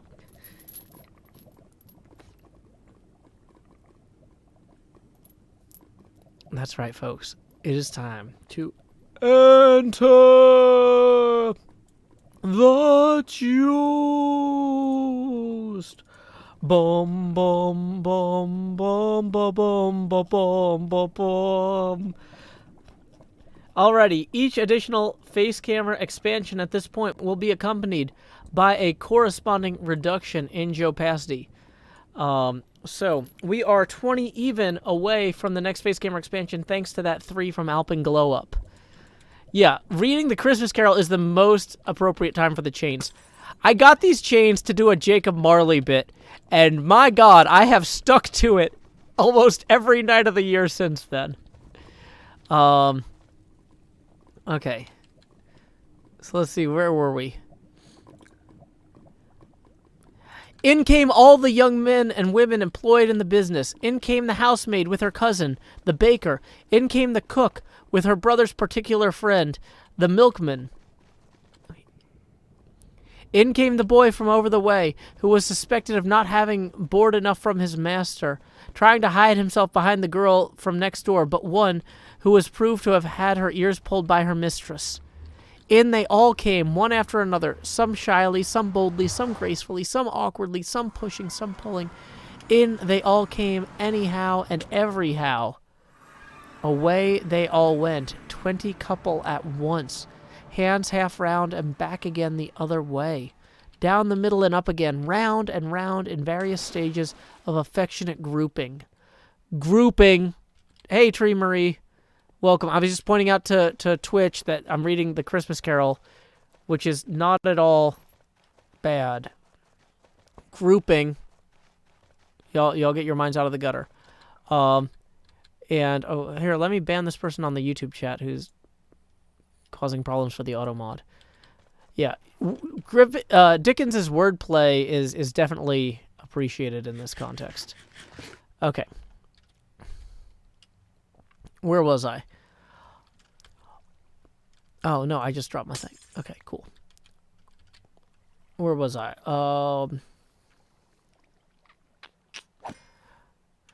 Old top couple always turning up in the wrong place. New top couple starting off again as soon as they got there. All top couples at last, not a bottom one to help them.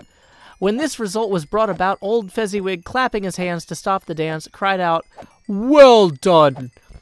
And the fiddler plunged his hot face into a pot of porter, especially provided for that purpose. But, scorning rest, upon his reappearance, he instantly began again, though there were no dancers yet, as if the other fiddler had been carried home, exhausted on a shutter, and he were a brand new man, resolved to beat him out of sight, or perish. There were more dances, and there were forfeits, and more dances, and there was cake, and there was a great piece of cold roast, and there was a great piece of cold boiled, and there were mince pies, and plenty of beer. But the great effect of the evening came after the roast and boiled, when the fiddler, an artful dog, mind, the sort of man who knew his business better than you or I could have told it him, struck up Sir Roger de Coverley. Then old Fezziwig stood out to dance with Mrs. Fezziwig, top couple too, with a good stiff piece of work cut out for them, 3 or 4 and 20 pair of partners, people who were not to be trifled with, people who would dance and had no notion of walking. Wow, did I already repair my gear? Okay. Ooh, uh-oh, did I look at him? I think we are okay. Okay. Let's go this way. I'm not going to read the book while we are actively running through here. But yeah, thank you, Tree, again for the raid. We are reading A Christmas Carol while we grind in Minecraft. Like, this is not pre-recorded. Some people have asked, do you have this memorized? No, I have this in another window. And the end is the most dangerous place to have something in another window. So we are going to get back through the portal before we resume our reading. But yeah, I appreciate you bringing folks my way. My name is Joe Hills. My streams are weird at normal times. I got my Jacob Marley chains on. And off, apparently. I try not to whip the floor with the chains accidentally, because I do have downstairs neighbors, and that's not bad. Jack says, I'm amazed he can read and play Minecraft at the same time. I can mostly read and shovel snow from the snowman here at the same time. Doing other stuff is a little bit something else. Okay. Also, I'm going to move the camera over just a bit, and let's pull my hood down. I feel like I've got too much forehead there.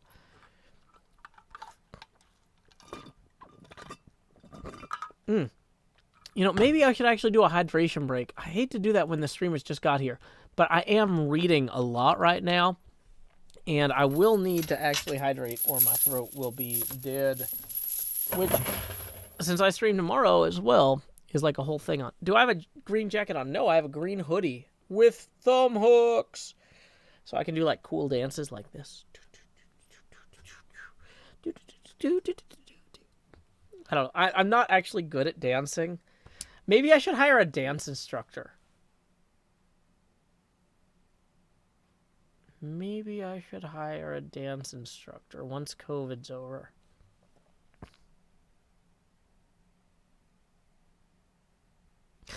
I'm gonna. MJ, can you put a pin in that?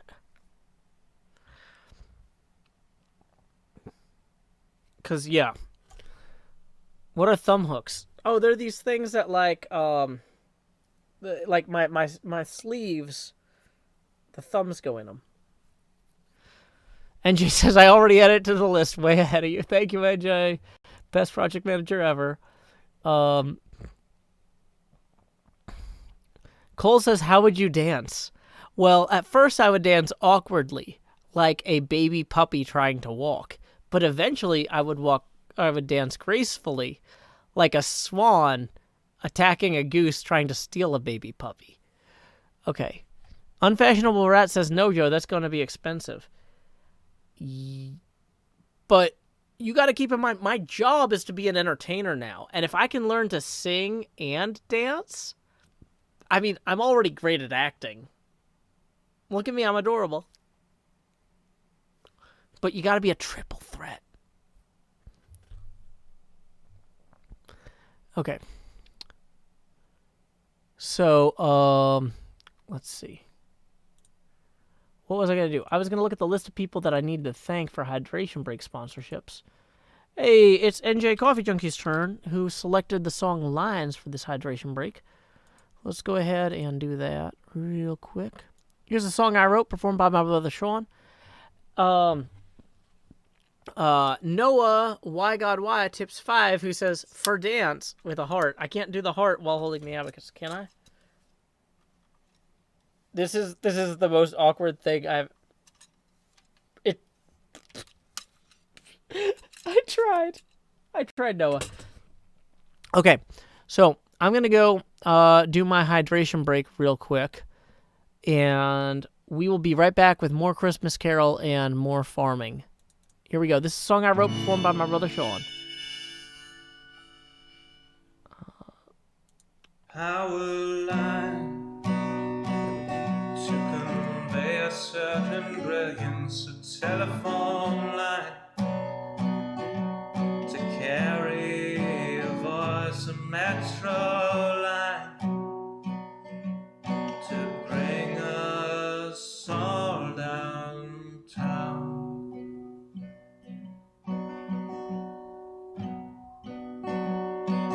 Lines of connection, communication, not the borders of boundaries that slice and dice a nation.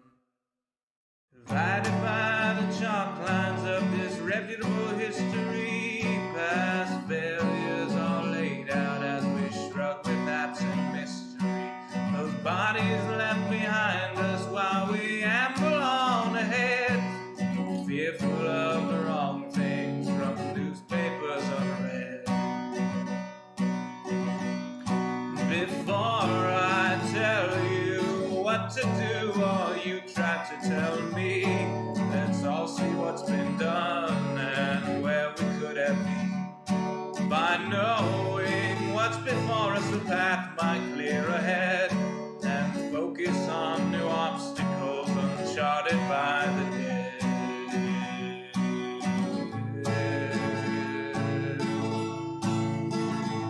Power line from a gurgling turbine, a telephone line from a quiet room, a metro line from across the city. Maybe we'll all raise our glasses soon.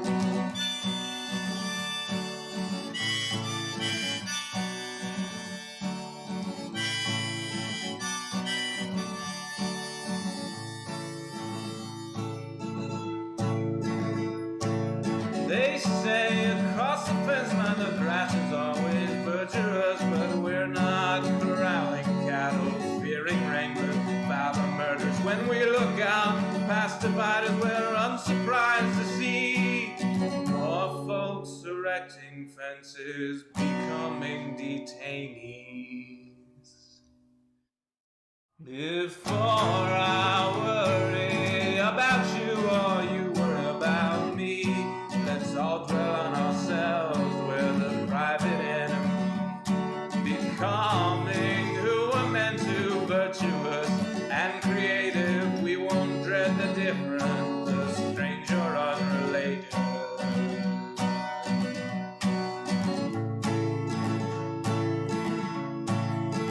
A power line to convey certain brilliance, a telephone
Welcome back, everyone. My name is Joe Hills. I'm broadcasting live from Nashville, Tennessee. I hope you enjoyed that song, Lines. That was from our first album, Sean Hills Sings Joe Hills, which, let me pull up a link to that real quick. This is going to link you to where you can get that first album on all major music stores. There's an issue with Amazon right now, so I guess they're a minor music store. Robert Shaw, thank you for the 5, who says, did you know most drinks at fast food places are the same amount of drink? They ice them down, except for McDonald's. I did not know that. I don't usually get drinks at fast food places because I usually try to avoid fast food places. It's like, if I'm going to eat out, I try to eat out good. Also, the thing is, like, in Nashville, we have, like, some locally owned fast food places. Like, seriously, if y'all are ever in Nashville, Fat Mo's Burgers. It's like a family chain. They own, like, 5 or 6, like, little tiny drive-thrus or whatever throughout the city. They don't have any dining rooms in their restaurants because these are not...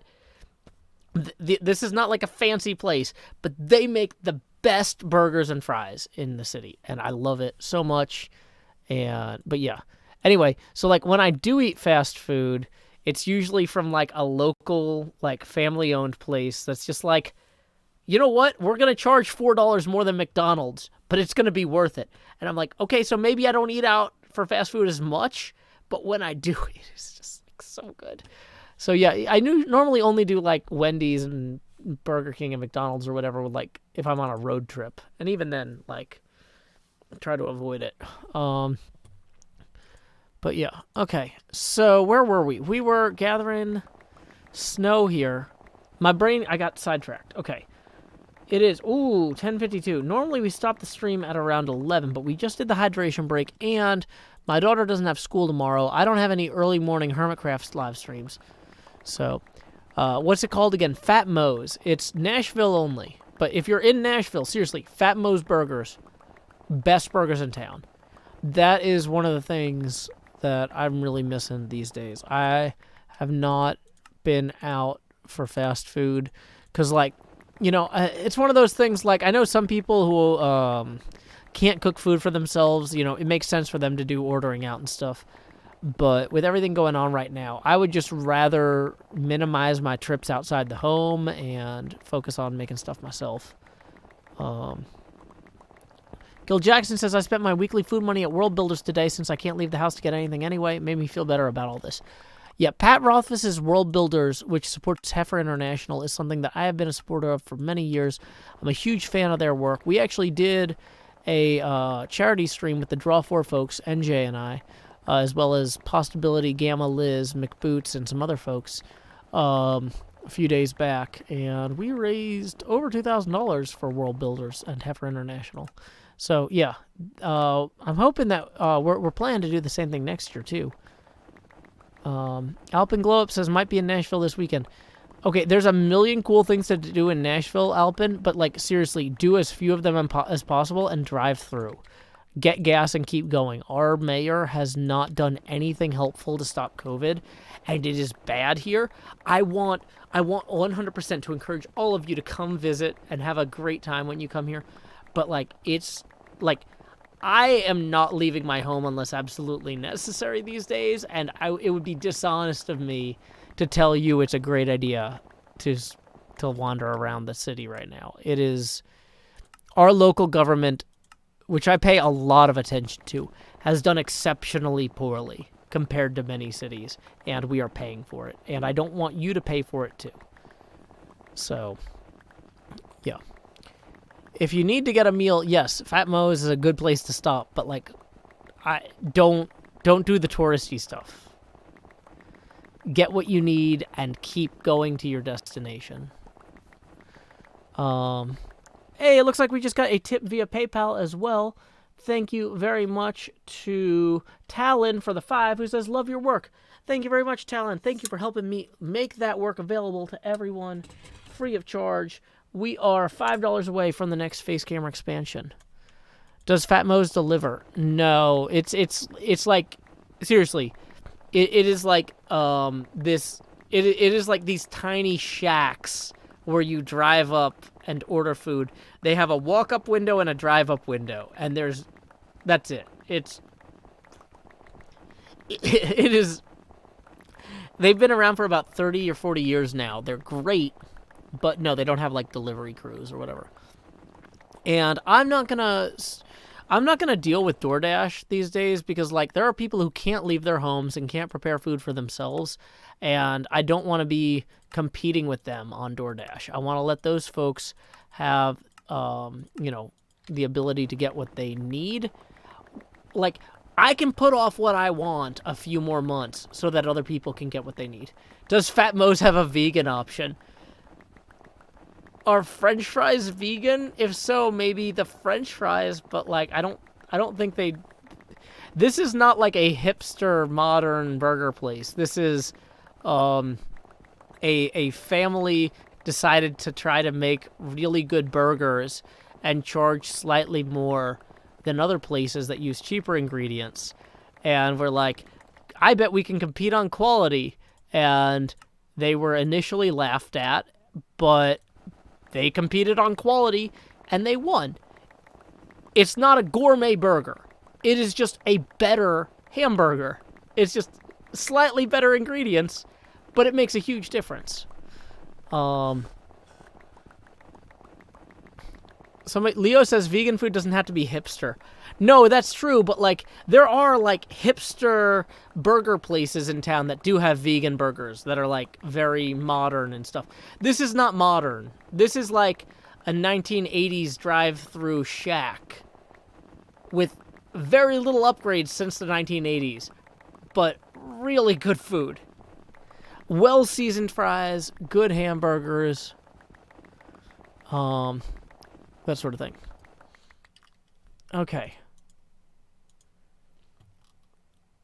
Talon tips another 5, or Talon tips another 5 who says, only 5, have fun.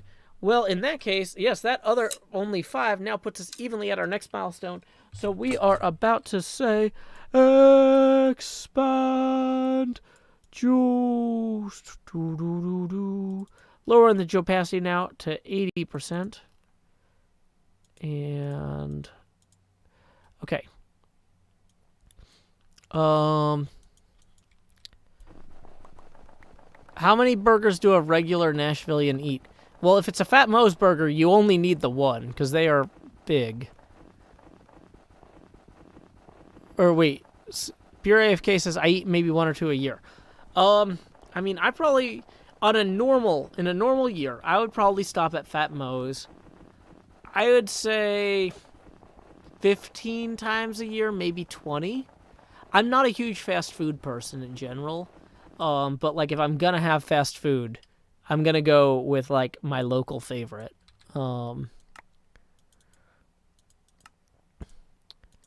But yeah, it's just one of those things like, because you gotta like I'm used to when I was paying off my debt and stuff. Like I didn't have money to eat out very often. So, it used to be eating at Fat Moe's was like a 2 or 3 times a year treat. And so getting up to like once a month or slightly more was like a huge change. But yeah, I don't eat out every day by any means.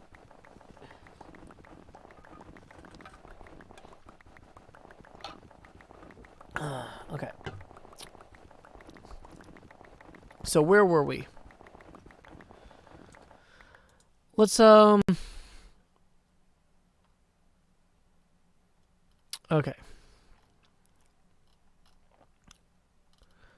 So we were talking about the dancers at the Fezziwig Ball. Okay? And we're going to continue. But if they had been twice as many, or...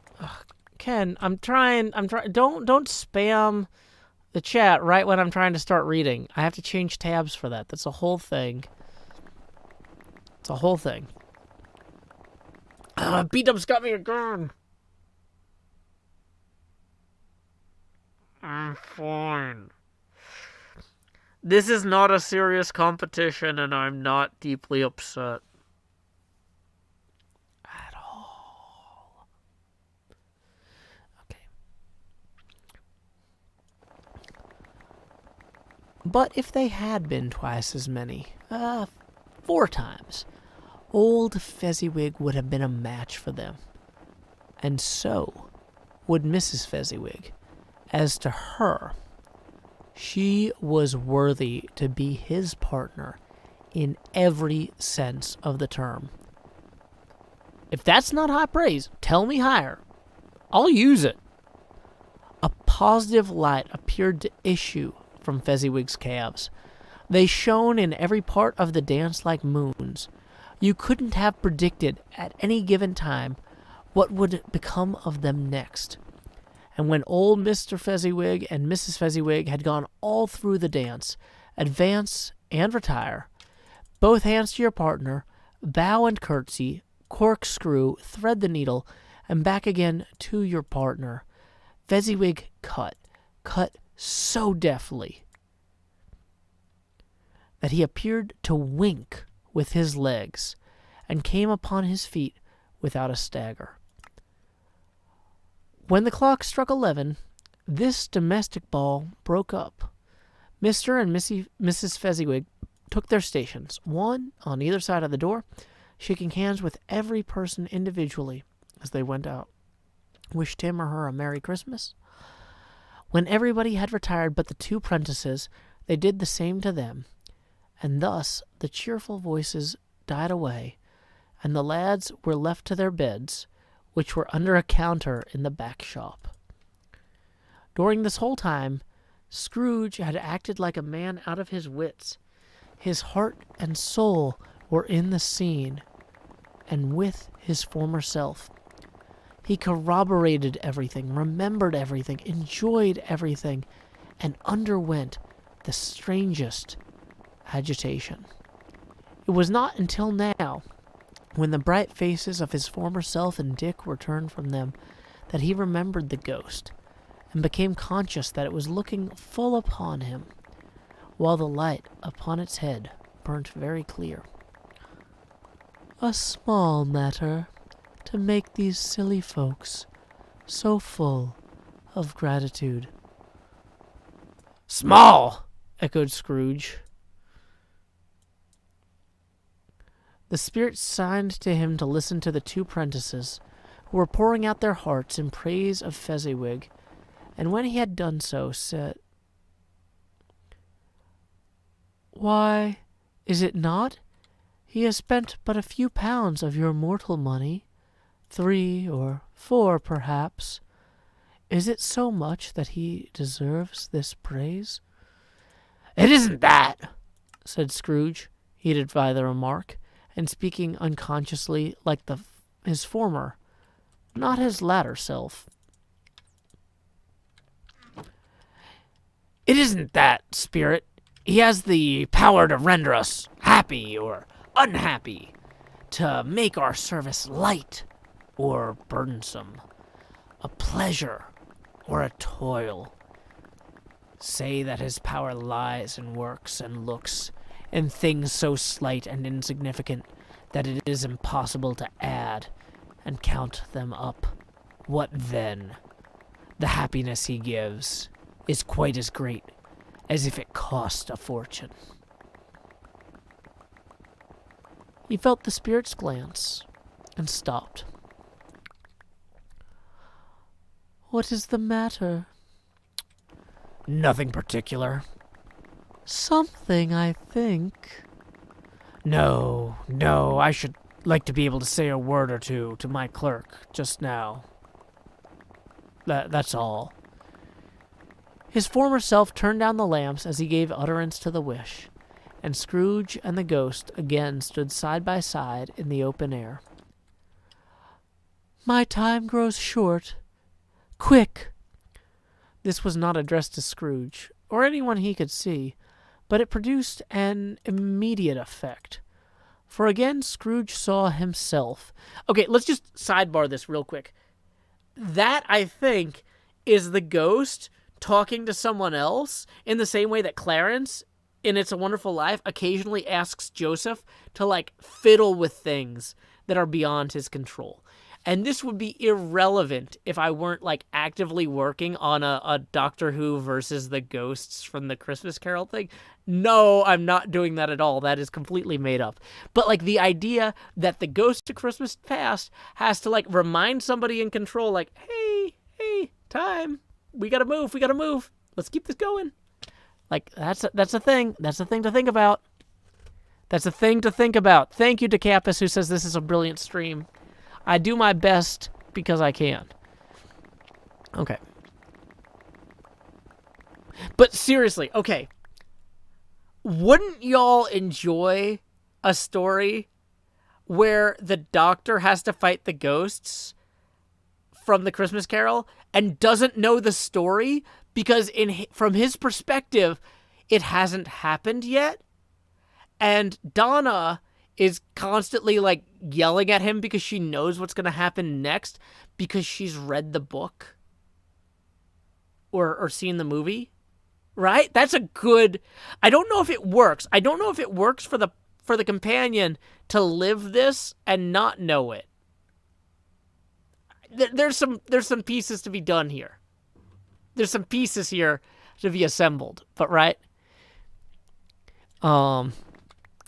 There's like, you could do this. Now, the problem is the 9th Doctor knows Charles Dickens. So if you do the 10th Doctor and Donna, you've got a whole thing where you got to look at what happened in the 9th Doctor episode that I actually have to go rewatch as research for this. But yeah, I think having 10 and Donna and they show up in London in the past for Christmas. They're there to do a Christmas thing. And these ghosts are bothering Scrooge. And the Doctor is freaking out because he's like, oh, these are Taplaxians or something dumb. And Donna's like, no, this is just the Christmas Carol. It's like, no, those people down the street are singing Christmas carols. This is a Christmas invasion. And Donna's just like, all this happened and it was fine. And the Doctor's like freaking out because there's this huge unearthly threat.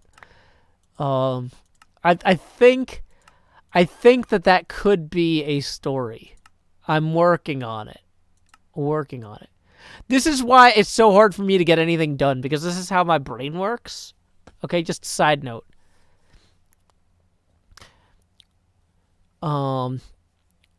But yeah, the idea that 3 time ghosts and the Doctor are enemies is like super logical. Okay, that just works. So yeah. I need to listen to the Big Finish audios. That is like on my list. Wait, wait. Gil says Chimes of Midnight. Is that actually? Did I accidentally invent a story from an actual Doctor Who thing? Okay, hold on. I'm opening a new tab to go Google Chimes of Midnight plot. Oh, it's such an obvious thing. It's a creepy Christmassy one. Okay. It does have Paul McGann in it. In an Edwardian home in 1906. Okay, but it's... You had me worried for a second, Gil. Because it's the clock is also what summons the ghosts. Yurgi says it's probably getting dark soon. Yurgi, my hero, thank you. Queen Moonchild says that's something like that should exist already. But, I mean, I'm Joe Hills. My whole job here is to repair the timeline. I'm basically terrible Sam Beckett. And that could either be the playwright or the physicist. But I'm sorry? I'm doing what I can. Swiss cheese brain, terrible digestion. Hey, Sammy. We're just talking about Doctor Who fan fiction. And reading a Christmas Carol that might be research for Doctor Who fan fiction. And we're also trying to beat B-dubs in a go-to-sleep race. It's not going well. Because I need to change the tab back to the Christmas Carol so I can read it. But I'm afraid to. because I'm going to miss... Oh, is it Friday? Okay, we're in bed. Lay your head down and dream.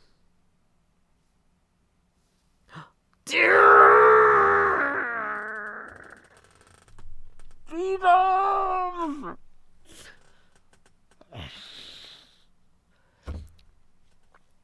Dang it, B-dubs. Dang it, B-dubs. It's fine.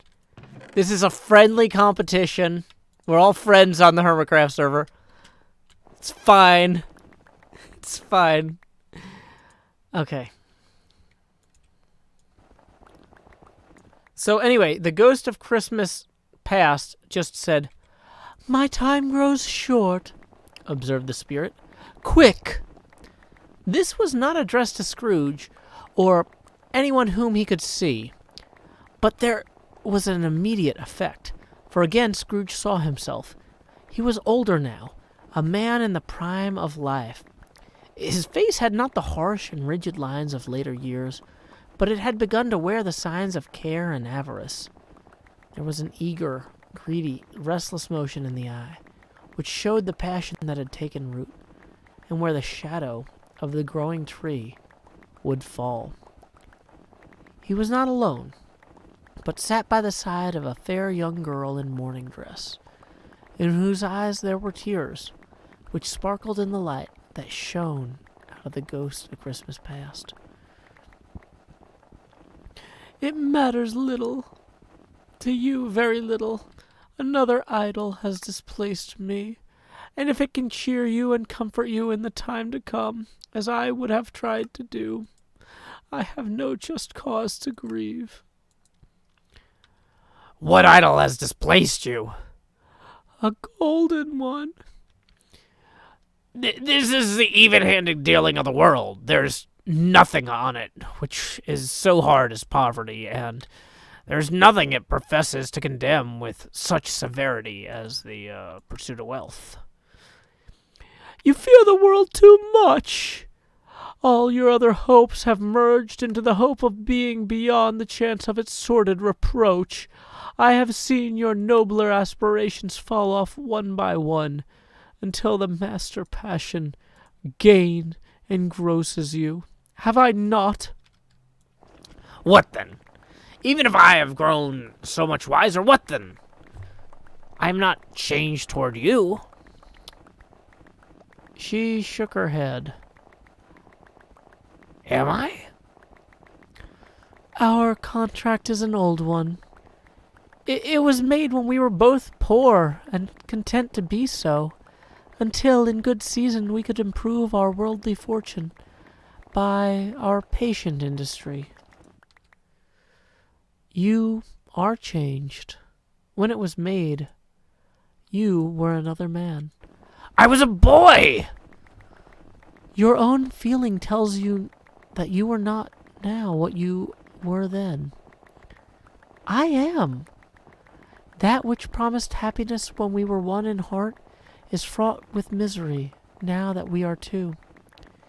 How often and how keenly I have thought of this, I will not say. It is enough that I have thought of it and can release you." "Have I ever sought release?" "In words? No, never." In what then?" "In changed nature, in altered spirit, in another atmosphere of life, another hope as is its great end. In everything that made my love of any worth or value in your sight. If this had never been between us," said the girl, looking mildly, but with steadiness upon him, "tell me, would you seek me out and try to win me now?" "No." He seemed to yield to the justice of this supposition, in spite of himself, but said with a struggle, "You think not?" "I would gladly think otherwise if I could, heaven knows. But when I have learned a truth like this, I know how strong and irresistible it must be. But if you were free today, tomorrow, yesterday, Can I believe that you would choose a dowerless girl, you who in your very confidence with her weigh everything by gain, or choosing her if for a moment you were false enough to your one guiding principle to do so? Do I not know that your repentance and regret would surely follow? I do, and I release you, with a full heart, for the love of him you once were. He was about to speak, but with her head turned from him, she resumed. You may... The memory of what is past half makes me hope you will have pain in this. A very, very brief time, and you will dismiss the recollection of it gladly as an unprofitable dream from which it happened well that you awoke. May you be happy in the life you have chosen. She left him, and they parted. Spirit, show me no more. Conduct me home. Why do you delight to torture me? One shadow more, exclaimed the ghost. No more, no more. I don't wish to see it. Show me no more. But the relentless ghost pinioned him in both arms and forced him to observe what happened next. They were in another scene and place. A room, not very large or handsome, but full of comfort. Near to the winter fire sat a beautiful young girl, like the last that Scrooge believed it was the same, until he saw her, now a comely matron, sitting opposite her daughter. The noise in this room was perfectly tumultuous, for there were many children there. Then Scrooge, in his agitated state of mind, could count, and unlike the celebrated herd in the poem, they were not 40 children conducting themselves like one, but every child conducting themselves like 40. The consequences were uproarious beyond belief, but no one seemed to care. On the contrary, the mother and the daughter laughed heartily and enjoyed it very much. And the latter, soon beginning to mingle in the sports, got pillaged by the young brigands most ruthlessly. What would I not have given to be one of them? Though I could never have been so rude. No, I wouldn't for the wealth of all the world have crushed that braided hair and torn it down, and for the precious little shoe, I wouldn't have plucked it off. I should have expected my arm to have grown round it for a punishment. Wait, hold on. God bless my soul, to save my life. As to measuring her waist in sport as they did, bold young brood, I couldn't have done it. I should have expected my arm to have grown round it for a punishment, and never come straight again. And yet I should dearly have liked, I own, to have touched her lips, to have questioned her, that she might have opened them, to have looked upon the lashes of her downcast eyes, and never raised a blush, to have let loose waves of her hair, an inch of which would be a keepsake beyond price. In short, I should have liked, I do confess, to have the lightest license of a child, and yet to have been man enough to know its value. But now a knocking at the door was heard, and such a rush immediately ensued that she, with laughing face and plundered dress, was borne toward it, the center of a flushed and boisterous group, just in time to greet the father, who came home, attended by a man laden with Christmas toys and presents. Then the shouting and struggling. Hey, Lee Cooper, thank you for the raid. Just so you know, I'm in the middle of reading A Christmas Carol while I harvest snow in Minecraft. This is probably the least weird thing I'll do all year, so folks, please don't follow me on Twitch unless you want some weird stuff. We are grinding in Minecraft while reading the original Christmas Carol by Charles Dickens. So thank you, Lee Cooper 7, for that raid. And thank you, Yurgi, for reminding me it is almost time for bed. Because the snowman around here will shoot the creepers with snowballs if we don't do that. Okay,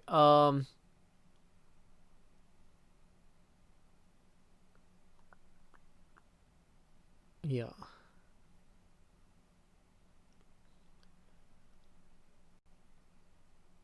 Lee says, I love that book. Great. I'm going to copy and paste a link to Project Gutenberg once it's actually night, but I can't switch tabs while we're...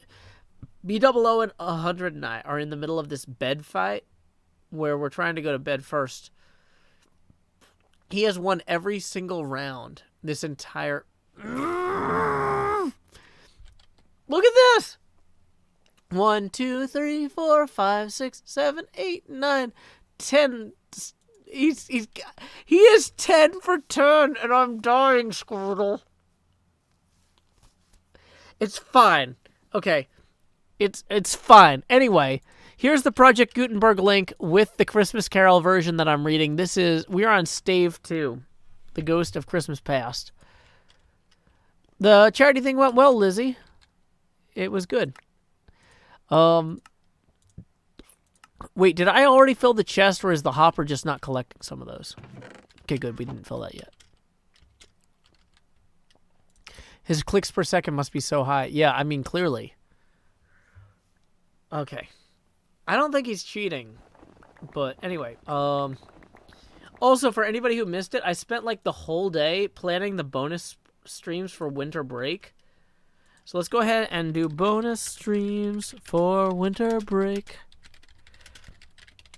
And there's also some Patreon stuff for the Discord in here too. So, yeah, we're gonna be doing some midday streams for winter break,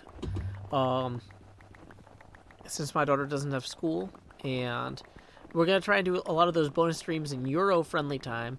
So if there's like friends of yours who love the Joe Hill stuff but don't get to watch the streams usually, hey, it is gonna be their moment. Okay, so. Let me make sure we don't miss any PayPal donations or tips or whatever. Hey, Ken, don't spam emoji.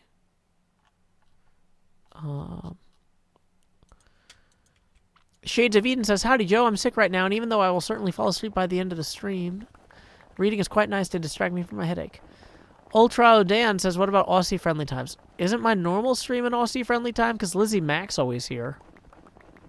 And I know, like, 2 things about Lizzie Mack. She's Australian and a dentist. And I guess the third thing could be that she's here. So, I mean, I'm assuming this is an Australia-friendly time, but maybe dentists work weird hours in Australia. I know nothing about Southern Hemisphere tooth extraction. But anyway, where were we? There was a knocking at the door. The guy came in with the presents and the toys. Then the shouting and the struggling and the onslaught that was made on the defenseless porter. The scaling him with chairs for ladders to dive into his pockets to spoil him of brown paper parcels, hold on tight by his cravat, hug him round his neck, pommel his back, and kick his legs in irrepressible affection. The shouts of wonder and delight with which the development of every package was received. The terrible announcement that the baby had taken in the act of putting a doll's frying pan into its mouth and was more than suspected of having swallowed a fictitious turkey. Yeah, this was back when toys were too small for babies. So, yeah, that's on brand for Dickensian London. It's like, look, we just had somebody show up with toys. Oh, no, the baby already ate 2 of them. Let's panic. The terrible announcement that the baby had been taken in the act of putting a doll's frying pan into its mouth and was more than suspected of having swallowed a fictitious turkey glued on a wooden platter. The immense relief of finding this a false alarm. The joy and gratitude and ecstasy. They are all indescribable alike. It is enough that, by degrees, the children and their emotions got out of the parlor. And, by one stair at a time, up to the top of the house, where they went to bed, and so subsided.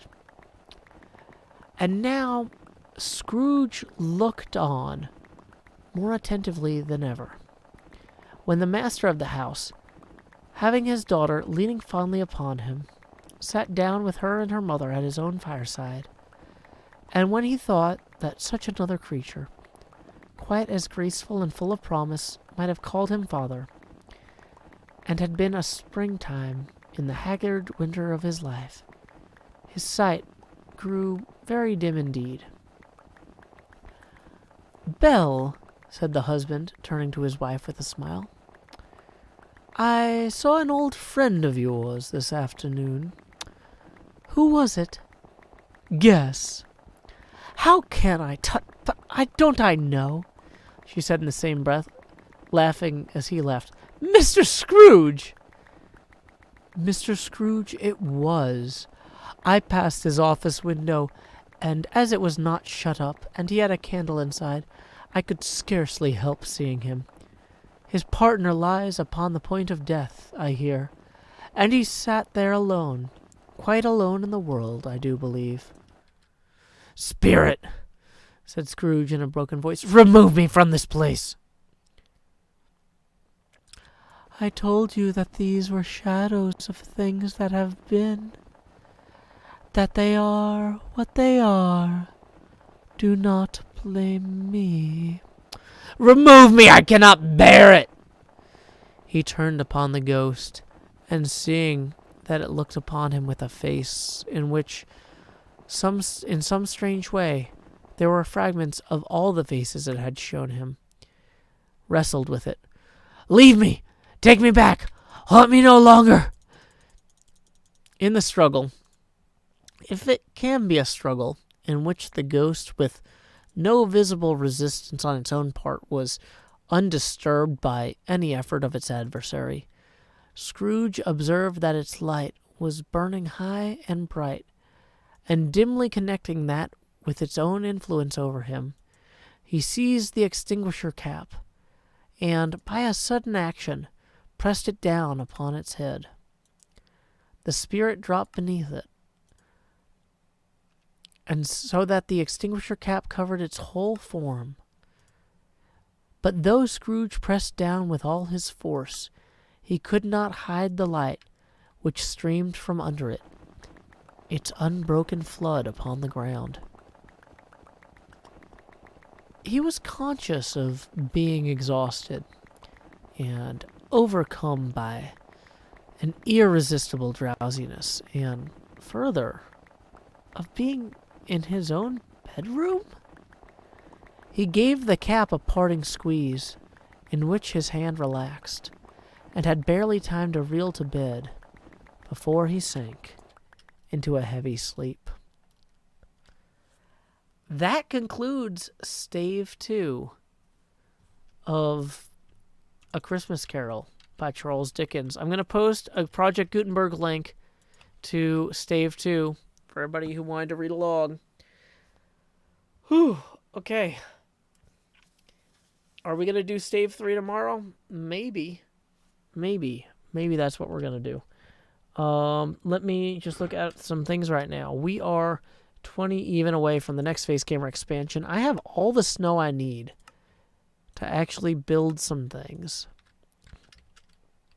And part of me wants to do it. But, oh no, it is actually nearly sleep time IRL for me. So what I need to do tomorrow is review the footage I have, then decide how much is usable and what I can yet do. So I've been harvesting all this snow so that I can cover this whole area with it and then light it up. But, like, I can't go, like, 10 days without an episode. Quiet Devious Tips 20, who says, "It's been a long time since I've had a bedtime story." Well, thank you very much, Quiet Devious. It is time for us to recognize that milestone, as well as this milestone here. Expand. Just wait, that didn't get bigger. I think I dragged the wrong thing. There we go. Do do do do. lowering the face camera opacity now to 70%, putting us $20 even away from the expansion beyond this. So thank you very much again, Quiet Devious. What are we building? We're building a district. We are terraforming all of this. I have been in the process of collecting snow. Let me get up here. Lizzie Mac Tips 8, who says, Cheese Club forever. That's not a very Australian accent. Hold on. That's not a cheese knife. This is a cheese knife. Cheese Club forever. I can't do it. Oh, wait. Is it getting dark again? B-Dubs is still online. Hold on. One last sleep thing. We're gonna make it, y'all. We're gonna make it after all. Okay, so while we do that, let me grab the abacus. Okay, we need to move 8 beads. I can do it. Hold on. I can move the beads now to thank Lizzie Mac. There we go. That puts us 12 away from the next face camera expansion. Hold on. Now, as I lay me down to sleep, P-Dubs, may I... Yeah!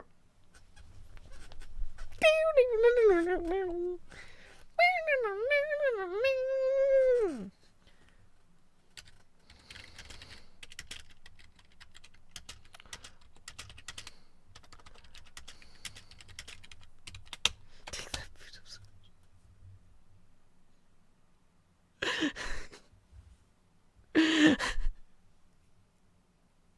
We did it. He has been so kind by not publicly mocking me every single time. Lizzie Mac says nailed it. Okay. Thank you. Oh, okay. Where were we? Yeah, I think it is an appropriate hour with which to... We've been streaming for 2.5 hours. We've read an entire stave of A Christmas Carol. And let's see.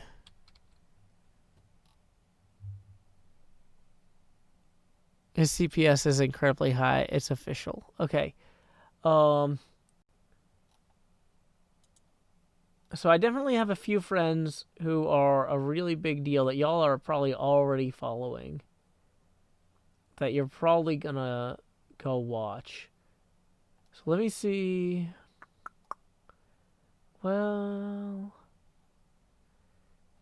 you know what? I think we're gonna send some folks over to Cub Fan tonight, because he is about to do a RSG speed run, and I actually almost never raid. Whoa! Don't make noise. I almost never get to raid Cub Fan. He's almost never streaming. So Tango, I've raid like twice a week because I love Tango and I love sending folks his way. And, but yeah, we never raid Cub Fan. He's 18 seconds into this run. So here we go. Let's go ahead and raid him now. Say howdy, y'all. Joe Hill's raid here. Distracting you as I always do in Nashville, Tennessee. Wait, did he give up? He just quit. He's re-rolling. Ah, that's fine. We're going to